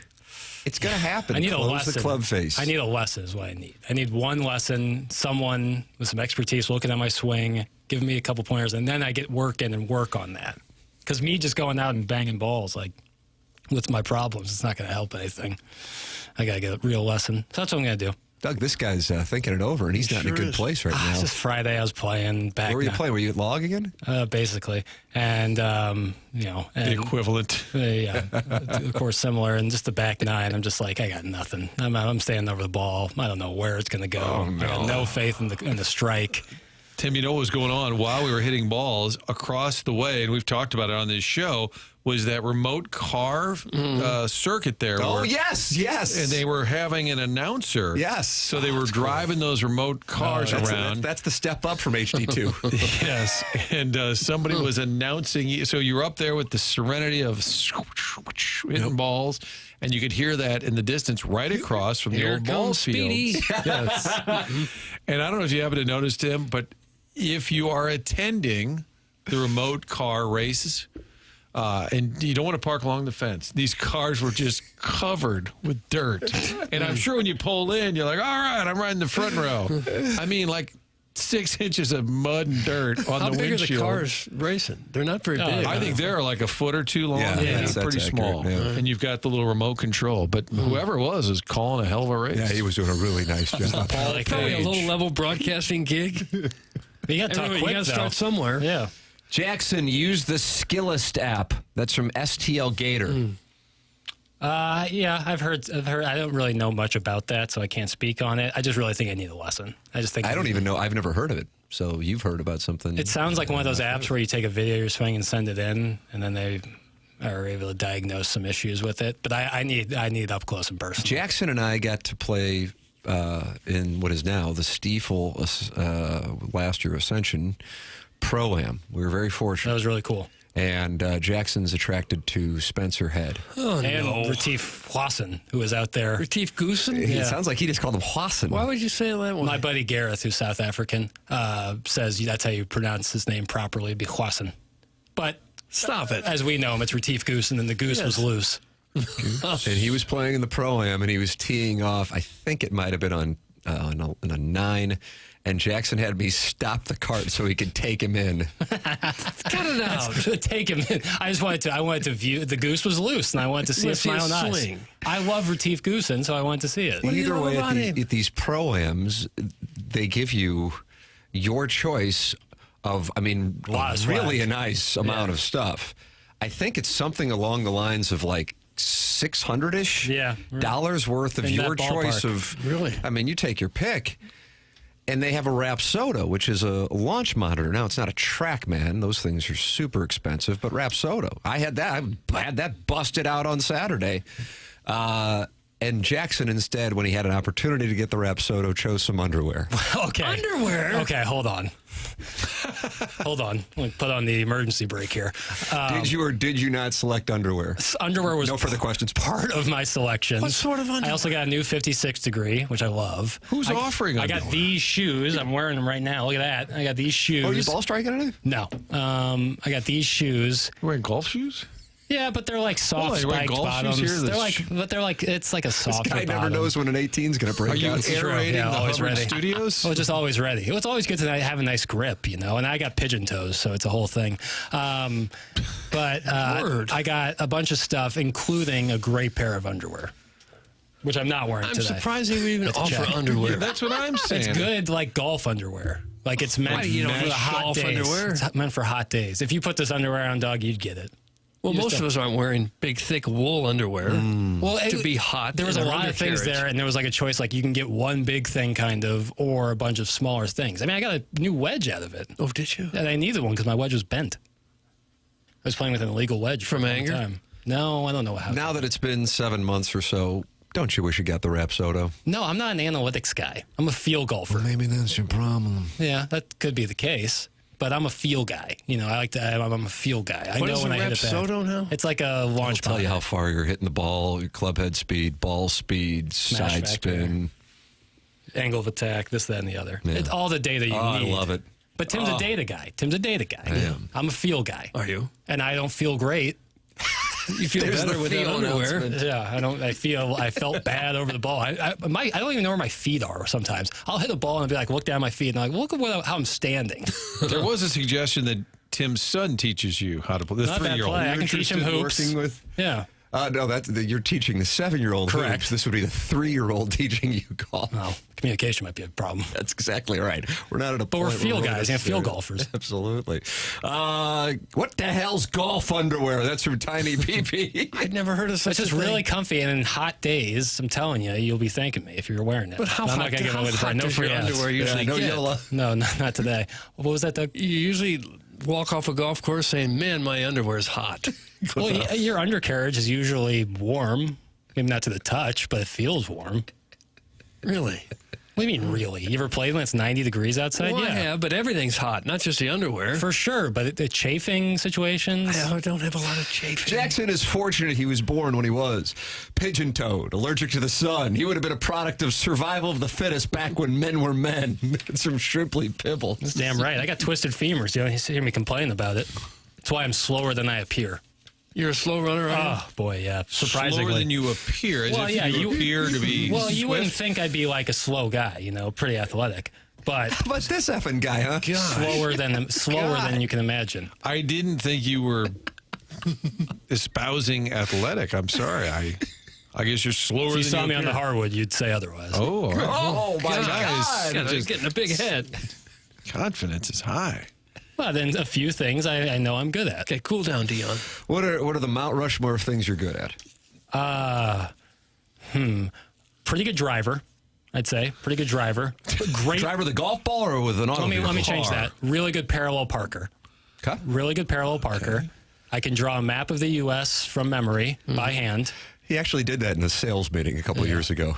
15-foot elbow jumpers, water. Money. Water. And then I always know when to leave a conversation. I'm never like a hanger-on. Like I know exactly when the time is to jut out. Yeah, I leave on a high note. I'm good at that.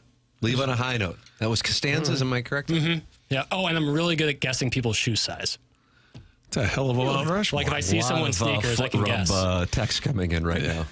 I'm not great at foot rubs. And yet you give them out Well, I willy-nilly offer. on Mother's Day. I offer them. I'm not great at foot rubs. He's good at not having sex. That's from Sharon's pool boy, Doug. That is not Sharon. Hilarious. That is. You're a heck of a chicken spokesman. Hey, listen, that's a nice feather on the cap. I Anyone says. guarantee No pun you, intended. nobody was happier outside of the people who text into the show on Friday than the people at Lee's. Have to be. I mean, the most organic campaign. Probably not what they were thinking. Right. Again, I could have just gone, hey, get some flour and chocolates and then get some Lee's chicken. No. Not when I do things. I grab the bull by the horns. Right. You made it memorable. Golf underwear, is that the same as a yellow swim diaper? Well, it's hot either way. I don't know if it's as buoyant, but I'm a good swimmer. That's not on my Mount Rushmore of things I'm good at, but I am a good swimmer. Are you? Doug, you've got the Teddy Roosevelt being chicken spokesman. Email in the morning after at InsideSTL.com. Martin's going to onboarding, and we will be back with the 10 o'clock hour as we conclude the Mark Hanna Evergreen Wealth Strategies 9 o'clock hour. This is TMA 101 ESPN.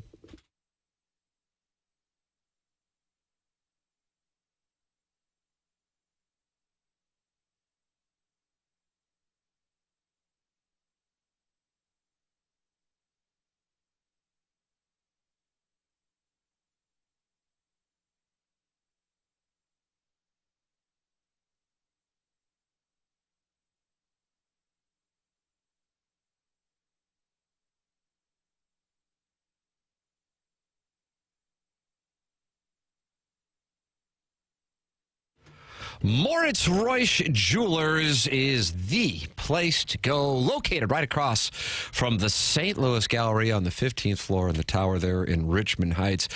This is not a chain. This is local. This is family operated by Dan Reusch, and this goes back to 1982. It's Moritz Reusch, online at ninjabling.com.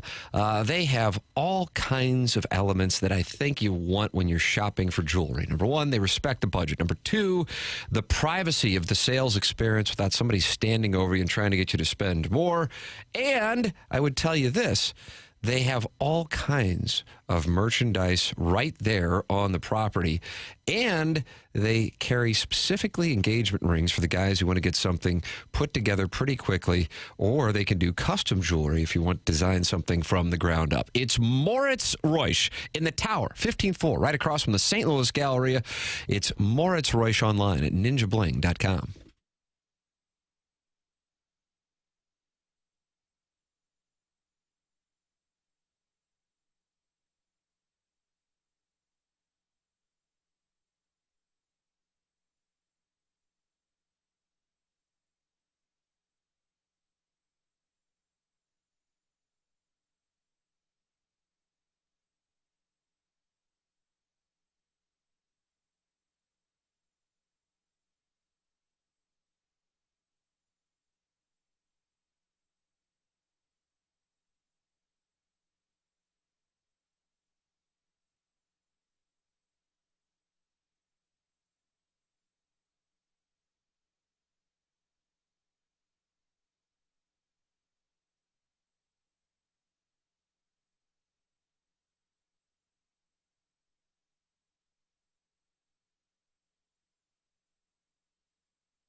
This is Action Jackson with a Sports Center update. That's driven by Johnny Wandoff Chevrolet and Johnny Wandoff Autoplex. Looking around the NHL playoffs, the Stars defeat the Jets last night 5-2. The Stars now lead that series 2-1. The Panthers defeat the Maple Leafs 2-0. That series is tied at 2 games apiece. That was another Sports Center update driven by Johnny Wandoff Chevrolet and Johnny Wandoff Autoplex. See them at Wandoff.com. Chevy, together we drive. Are you kidding me?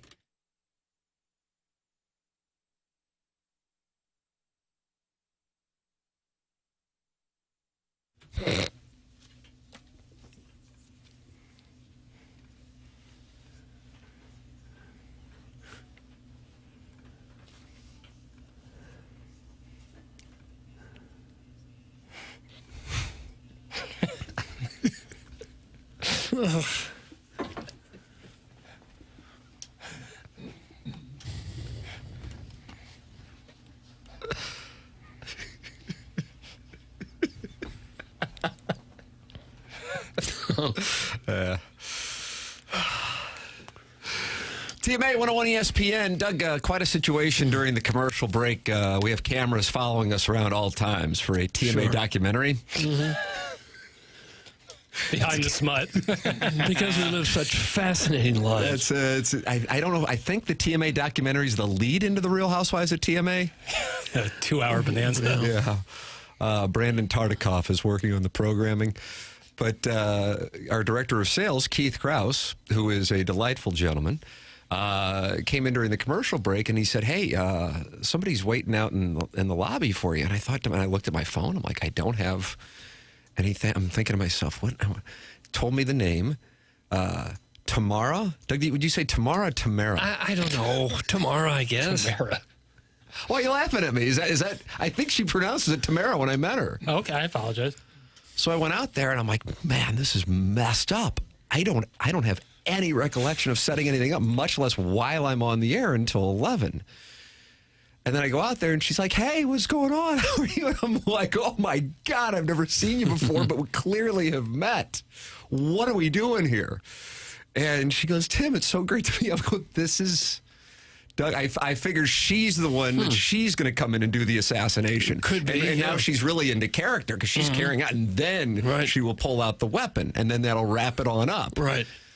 We'll hear a gunshot and then continue right on with the rest of the program. I'll do Tim's live reads then. And it turns out she was here to see Tim Convey. Tim Convey from 106.5 The Arch. And she had probably spoken with him on the phone multiple times. That's right. Felt like she knew him. Okay. And we both are tall with full heads of dark hair. We both are lead singers of bands. Mizzou graduates. That's right. Sigma Chi and Hoke, Zai. And so that was where the confusion. Well, it turns out it's Tamara. I guess I can't say Tamara without getting laughed at. I thought you were talking about tomorrow. I thought you were saying the word tomorrow and saying it like I'm going to pronounce it Tamara. I think. Have you ever met anybody named Tamara? I think it's Tamara. Yeah, that sounds more right. Tamara Keefe, the owner of Clementine's. That's who it was. And I don't know if you've had it. And this is in Yola. Right. Martin was leaving the Little Wizards room, and I said, "Hey, you're going to get to watch me get taken out." So Martin watched this whole thing play out as he was heading to onboarding, and I said, "Oh, that Clementine's. I don't know if anybody's had it." I was there Friday night. Oh, you were? Yes. Right for your birthday, and after you dined at Billy G's and you had the park steak. I did not have the park steak. I had the Sicilian salmon. Oh, what's doing with Sicilian salmon? That was great. What's the seasonings that are so pleasing? I don't know what the seasoning was, but it just tasted very good. I'm a simple man. I don't ask about seasonings. I just say, "Bring me a slab of fish, waiter." That's how you talk to the staff? The help? Yep. Where's the help? A slab of fish now. It's my birthday. Anyway, that Clementine. And she's expanding to Kansas City, nice. Northwest Arkansas. Good on them. I mean, so they're just walking down the hallway. I'm asking about the business model. You got any partners? Looking for partners? Big coffee ice cream guy, and they do really good coffee ice cream. Oh, is that right? God, it's really good. It's so good. Holy crap. So anyway, that's what was going on. I thought I was going to be taken out right there in the lobby. And Martin was going to be an ice cream salesman. By an ice cream salesman. Let's see. Was he the guy from Dorf on Golf? That's from the Rogue Onion. No, wasn't that was Tim Conway? And that was a very funny routine. Dorf. He He looked like he was about 2 feet tall. You just see his waist up, and his feet, I guess, were under the stage. And he'd fall back and then spring back up. Oh, wonderful comedy. I have to tell you, they advertised that on VHS at some point in the 1990s, and I was really surprised it was as popular as it was. Oh, it was fantastic. Tim Conway was really a funny guy. No longer with us, but he starred in Speed 2 with Sandra Bullock after they couldn't get Keanu Reeves to do it. They got Tim Conway. Speed 2. Oof. Oh, it sounds like that's a bad on GoodOrBad.com. Truly one of the worst. Really? In terms of sequels, it's like Caddyshack 2 and Speed 2 is way up there. Is that right? Well, Speed's awesome. You know, it's perfect. It's a perfect concept for a movie. In Speed 2, they really dropped the ball. Anchorman 2 wasn't any good either. Yeah, but it's kind of just fun to be back with those folks again. At least there's some value in that. Speed 2 just kind of stinks. Godfather 2 is the only great sequel in the history of film? No, Terminator 2 is awesome. Terminator 2. Linda Hamilton, Doug, and she was married to James Cameron of the Titanic. Am I correct? I don't know. I just don't. Before Sunset, the second of the Sunset Sunrise series. That's good. There's great sequels out there. Just Speed 2, not one of them. Is my damn phone blocked on this thing? I've been spitting hot heat all damn morning, now you're blocked. and not a single text has been read. To hell, Piddles, that's from Tim's Toothless Bottom Boy. I didn't like it, and you've been suspended. Good on you, Doug. Tim's Toothless Bottom Boy suspended 2 days' time for his attitude. And his name, as we speak, is going into the suspension logule. I would say of the number of texts sent in, about 2% are read.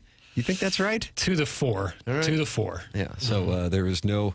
Rocky 2 is great. That's from The Big Show. I share that opinion. Yeah, Rocky 2 is great. Okay. Rocky 2 is really good. Star Wars had some good sequels. Yeah. Empire Strikes Back Empire would Strikes certainly Back. be considered Mike to be... Ryder just dropped in my ear. Back to the Future 2. Another great one. Yeah, there's been a lot of great sequels. Indiana Jones series. Yeah. Temple of Doom. Temple of Doom is the weakest of the main 3, but still, I still like Temple of Doom. Ghostbusters 2 was great, you donkeys. Oh. That's from Chairman's Pocket Partner. Don't like to be talked to that way. Bruh, I'm saying LOL. I was thinking I was blocked too. That's from It's Your Boy Fuzz. No, all you folks, you're in there. I don't know what to say. I don't think you can block anybody in the text inbox. No block. Yeah, you can. Oh, is that right? Yeah, I haven't done it. I did it like someone was just sending in like Russian characters once, and I was like, get that out of here. You can't block people in the YouTube chat? No, I can do that too. Really? Mm-hmm. Yeah. Doug, we're learning things. My Girl 2 from Splashback Deuce. Of course, Macaulay Culkin was not able to appear in the second one. It's always tough when you can't get one of your main stars back. So why do you go ahead with it? Well, but then like when you say like The Dark Knight, they got a new female lead, and The Dark Knight's one of the most popular movies ever.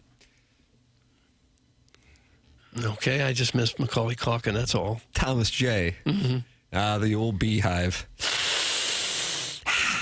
That reminds me, I might go get some dirty wings from the Hive today. It's a good play. Oh. It's a good play. I love chicken wings so much. Yeah, dirty wings. I'm doing a lot of Yola here, and I'm just thinking of these things. Yeah. So I'll get some dirty wings from the Hive, and I'll wash it down with Clementine's ice cream. And watch Speed 2. There you go. Call it a day. What a hell of a Monday. I got a big Monday lined up. It's TMA. Send your emails in. Design, Air, Heating, and Cooling email today, the morning after at InsideSTL.com. That's coming up in about 15, 20 minutes here on the program. Mentality is where you can go. If you're feeling a little sluggish on a Monday morning, Mentality can save the day.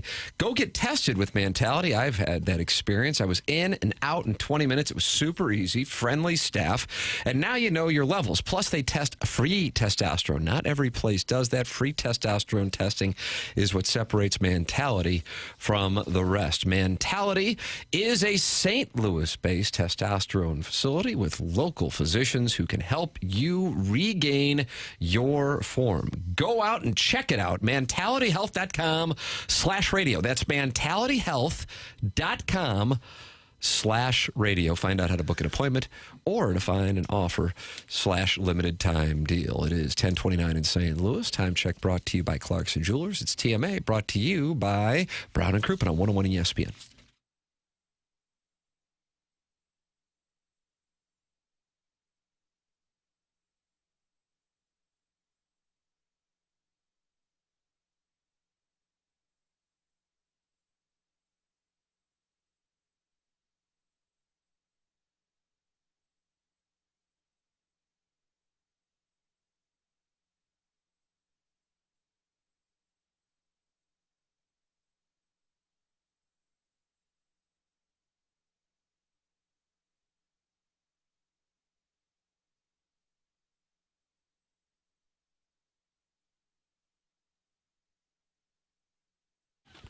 TMA is brought to you by St. Louis-based Stifel, a leading wealth management and investment banking firm. Stifel is the firm where success meets success. It has been since 1890. They were founded in downtown St. Louis way back in 1890, and they are on the same street today with their headquarters where it's located. They're proud to have called St. Louis home for 135 years now. They also partner with the Cardinals and the Blues and now the Stifel Charity Classic, and they sponsor Stifel Theater. Stifel is honored to support the city, the people, and its future. With financial advisors in 12 offices across the region, Stifel helps clients right here in St. Louis and nationwide manage their hard-earned wealth. Stifel also provides banking, lending, and trust services and has a full-service investment bank. Basically, when it comes to finance, Stifel has you covered. It's one of the fastest-growing wealth management firms in the world. Their tagline is, where success meets success, so it's no wonder they've decided to partner with a winning program like this one here. TMA and Stifel, where success meets success.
It's TMA 101 ESPN.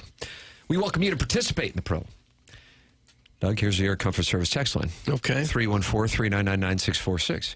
Then you go to youtube.com/TMASTL, and you talk it over with Bird Oxygen, Eggy, Tiny PP, DG Patty Cakes, and there's the old Splashback Deuce talking to the Boston Market ad bot. Okay, what does Bird Oxygen mean? Jackson? Well, birds need oxygen. There's no doubt about that. Yeah. So does every other animal out there, right? Yeah, in some way, shape, or form. Obviously, some animals have gills, and they get oxygen in different ways. But still oxygen. It's oxygen nonetheless. Mm-hmm. Well, we're carbon-based. Okay. I don't know what bird... I like the name, Bird Oxygen. It's not my... Boston Market ad bot's still my favorite. Okay.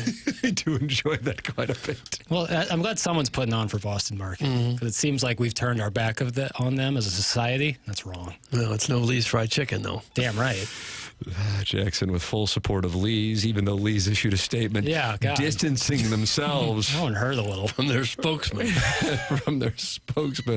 I always enjoy reading the Colonel's 10 Thoughts at Power Mizzou. On Monday mornings, even during this time of year, no basketball and, of course, no football. And his first two for the 10 Thoughts is, number one, Mizzou baseball. Doug, they swept Texas A&M in College Station. What percentage of the audience do you think knows that? 3%. God, I'm going under. Yeah, I'd say less than that. I'm going under. Missouri entered the weekend 0-24 in SEC play. Oh, gosh. Yeah, how about that? And Texas A&M was a preseason number one team. So there's a situation down in College Station. Then he showed a video of Vanderbilt and Tennessee having a little scrap. And then the Colonel goes, number 3. So the first two thoughts have been about college baseball, and one was even about Missouri. That's where we're at in the calendar. This is such a weird time of year. In the past, this was the time where football recruiting and even basketball recruiting would take center stage. The number of people who follow those things rabidly every day has always been lower than the number of people who follow the games closely. So activity like that on sites like ours always drops a little in May and June, but it's really accelerated in the last year or two because the portal so dominates recruiting, then the other stuff has become a lot less important to a lot of people. What we're going through now is withdrawal. From SEC Media Days in mid-July through the end of the portal in late April, this has become an all-day, everyday thing. You guys are always wanting to see what the next story is, and we're always chasing what the next story is. And then all this comes to a screeching halt.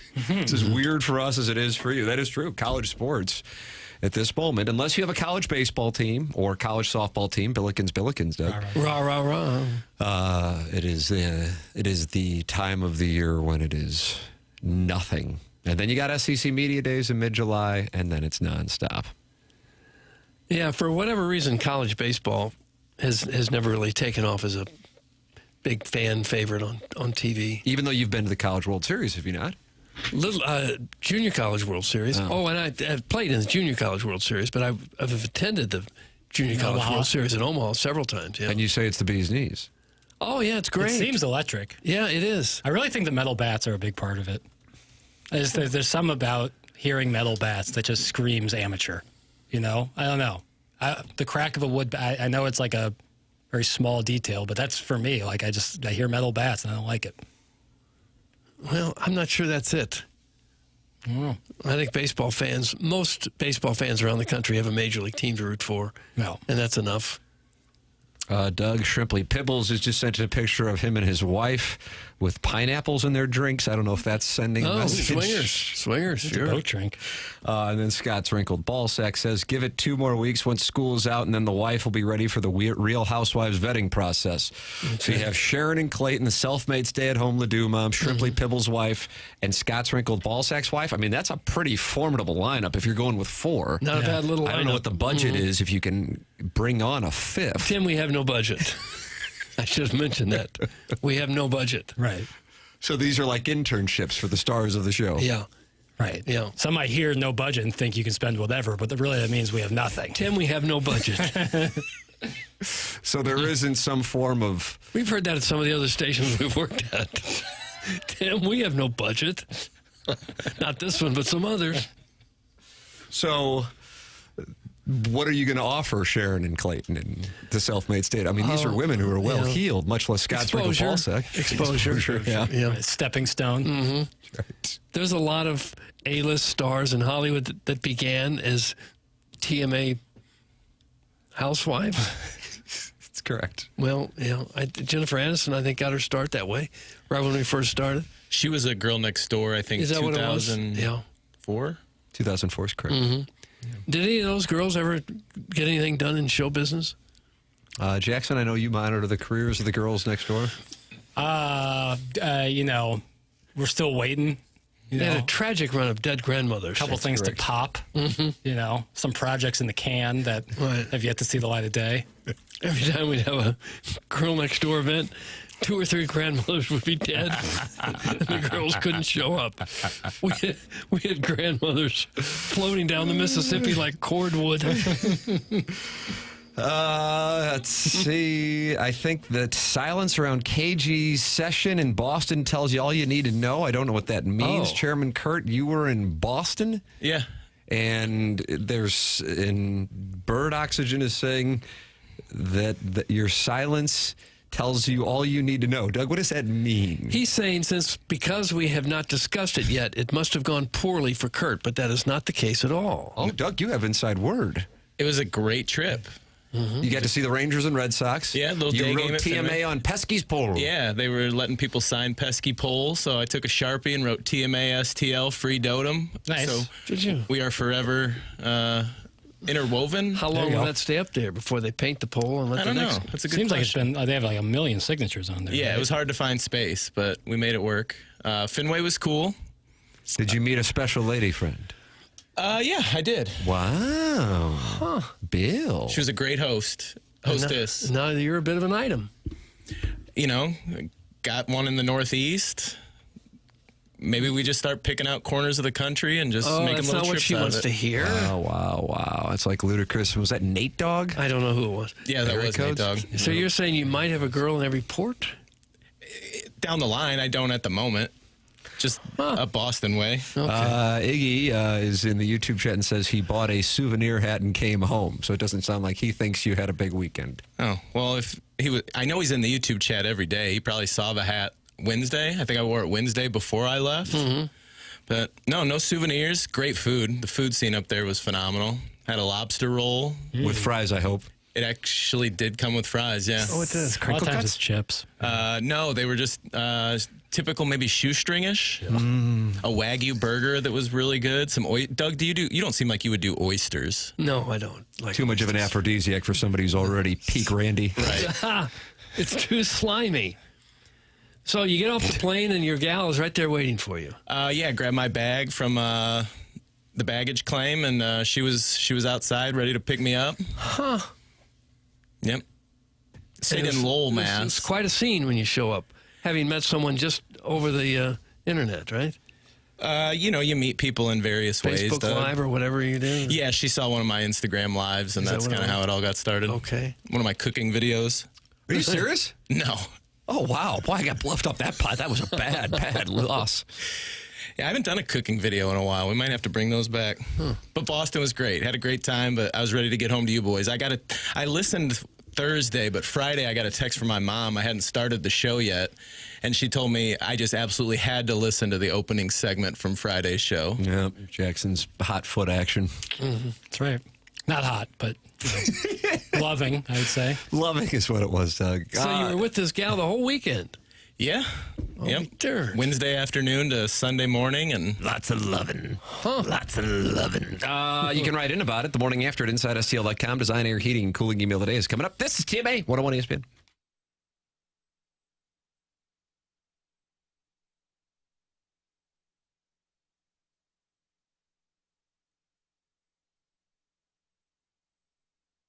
Michael's Flooring, locally owned, family operated, going back 30 plus years. And Michael takes pride in helping and making sure his employees are happy and make a great living. Go online right now. You can get 3 samples free from Proximity Mills. Then you can check out all kinds of different opportunities. Find your floor, see in your room, choose your samples, get a quote. Again, go online for more details. It's Michael's. IGotFloored.com is the site. They have it all, but carpet is awesome, and it is back. They have so many varieties of all flooring and have 3 easy-to-get-to locations in St. Louis, Creve Coeur, Darden Prairie, and St. Peter's. It's Michael's Flooring. There's a reason that Michael has continued to grow through the 31 years. Employees love working for him as they feel like family, and he makes sure they are taken care of. And this then rubs off on the families buying the product, as they know they have the best interests of the buyers at heart. Learn more at IGotFloored.com.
Doug, we're setting up for a monster design, air, heating, and cooling email today. And I mean a monster here.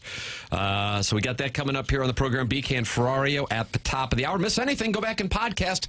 Schaefer Door Company, sponsor of the podcast here on 101 ESPN. We'll come back with the design, air, heating, and cooling email today next.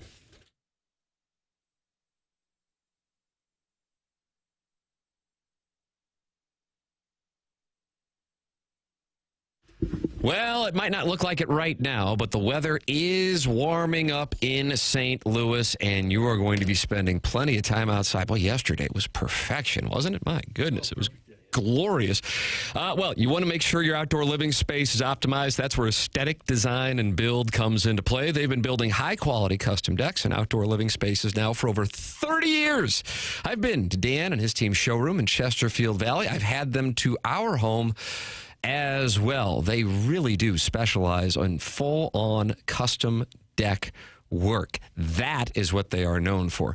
Customization and also being able to design specific to your wants and what your home can do for you. It's aestheticdesignandbuild.com. That's where you can see their work or call 636-532-5008. It's Aesthetic Design and Build online at aestheticdesignandbuild.com, and let them know I sent you their way.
This is Jackson with the Sports Center update. It's brought to you by Saliga Heating and Cooling. Cardinals back in action today. 5:45 first pitch against the Philadelphia Phillies. Matthew Liberatore on the mound for the Cardinals. That was another Sports Center update brought to you by Saliga Heating and Cooling, a Daikin heating and air conditioning dealer.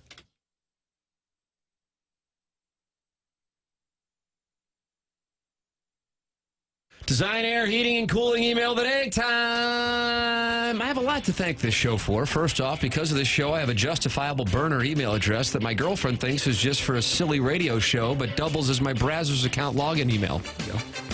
This show really does help the everyday man enjoy some guy-on-guy action in secret. Oh. Secondly, I now have a special relationship with my girlfriend's mom after offering her the Jackson Special on Mother's Day. That's chicken grease right in between the toes. Thank you again for helping facilitate my infidelity. Can't thank you enough. That's from Low-Voiced Drew. Low-Voiced Drew. He's new. Morning, boys. Great show. Yesterday, I spent the afternoon over at my parents' for Mother's Day, and since I didn't have money for a gift Jesus, or time to stop and get a card, I offered to lube up her feet with chicken grease and give her a nice massage. It's a theme. She enthusiastically accepted the offer, and in the process of taking off her Reeboks, informed me that we weren't having fried chicken for dinner, but barbecue park steaks instead. Even though that threw a little wrench in my plans, I grabbed a steak and started massaging. I pressed the warm park steak against the bottom of her foot and really went to town. Unfortunately, it was a little messy, and I ended up getting grease and barbecue sauce on my dad's new Lazy Boy. My mother enjoyed it, though, and I even got a little tickle giggle when I was clearing off the barbecue sauce from in between her little piggies. Thanks for the idea, Jackson. Made for a great Mother's Day. That's Grimy from South County. Grimy from South County. The Mother's Day fried chicken foot rub discussion is the creepiest thing that has ever happened on TMA. And I'm including the Bachelor baseball segment where an old man appeared out of thin air like a vampire so he could beg strangers to date him. Let's look at the facts. Jackson says he hasn't given his mom a foot rub in a decade. That means he was massaging his mother's feet at age 17, which is somehow way worse. Tim, Martin, and Doug were heckling Jackie Papers on Friday, but let's see how hard you guys are laughing on National Coworkers Day when Jackson shows up to Hubbard with a bottle of lotion and a bucket of extra crispy dark meat. I'd pay good money to watch your lead producer snack on a drumstick while he roots around under KG's sock. On Friday, you could tell by the look on Jackson's face that he was actually contemplating heading back to Ronnie's Theater to work his dream job. Not because he loves films, but think of all the moms who bring their kids to the movies. Surely some of those moms would be wearing open-toe sandals for him to gawk at. He'd be so busy daydreaming about rubbing popcorn butter on old lady feet that maybe he'd forget about how much shame he's brought to his family. That's from the JV golf coach. JV golf coach. And finally, the Cardinals are coming, tra-la, tra-la. I mean, sure, they're beating up on bad teams, but hell, it's on scholarship, too. And if we can just get hot, we can unload Ryan Helsley before anyone notices his inflated whip and or he starts blowing saves like the Dickens. In the association, the Pacers took a 3-1 lead on the Cavs after leading 80-39. At halftime, and Libby Jack is reporting that's the first lopsided game we've had so far in the NBA playoffs, while ignoring the round games in the Thunder's 43-point win over the Nuggets on Wednesday, and the Timberwolves' 24-point win over the Warriors on Thursday, and the Cavs' 22-point win over the Pacers on Friday, and the Celtics' 22-point win over the Knicks on Saturday. It's almost like Libby Jack ignores any evidence that doesn't support his hashtag narrative. Remember when Iggy made tire tracks on the fairway at Normandy when it was cart path only and refused to admit he made the tire tracks despite there being overwhelming evidence indicating that he did? That was the last time a TMA producer picked a hill to die on as ridiculous as Libby Jack's doubling, tripling, and quadrupling down on his decision to work his proclivity to offer unsolicited foot rubs to promote a fried chicken sponsor for Mother's Day. What's that? The sponsor would issue a statement distancing themselves from Libby Jack's mommy foot rub cake? Surely Libby Jack will laugh it off and fool his hand. Nope. Everyone should go back and check out the body language of Tim, Doug, and Martin as Libby Jack maintains his position that there's nothing weird about a 27-year-old boy producer talking about rubbing his mom's feet in a paid promotion for fried chicken.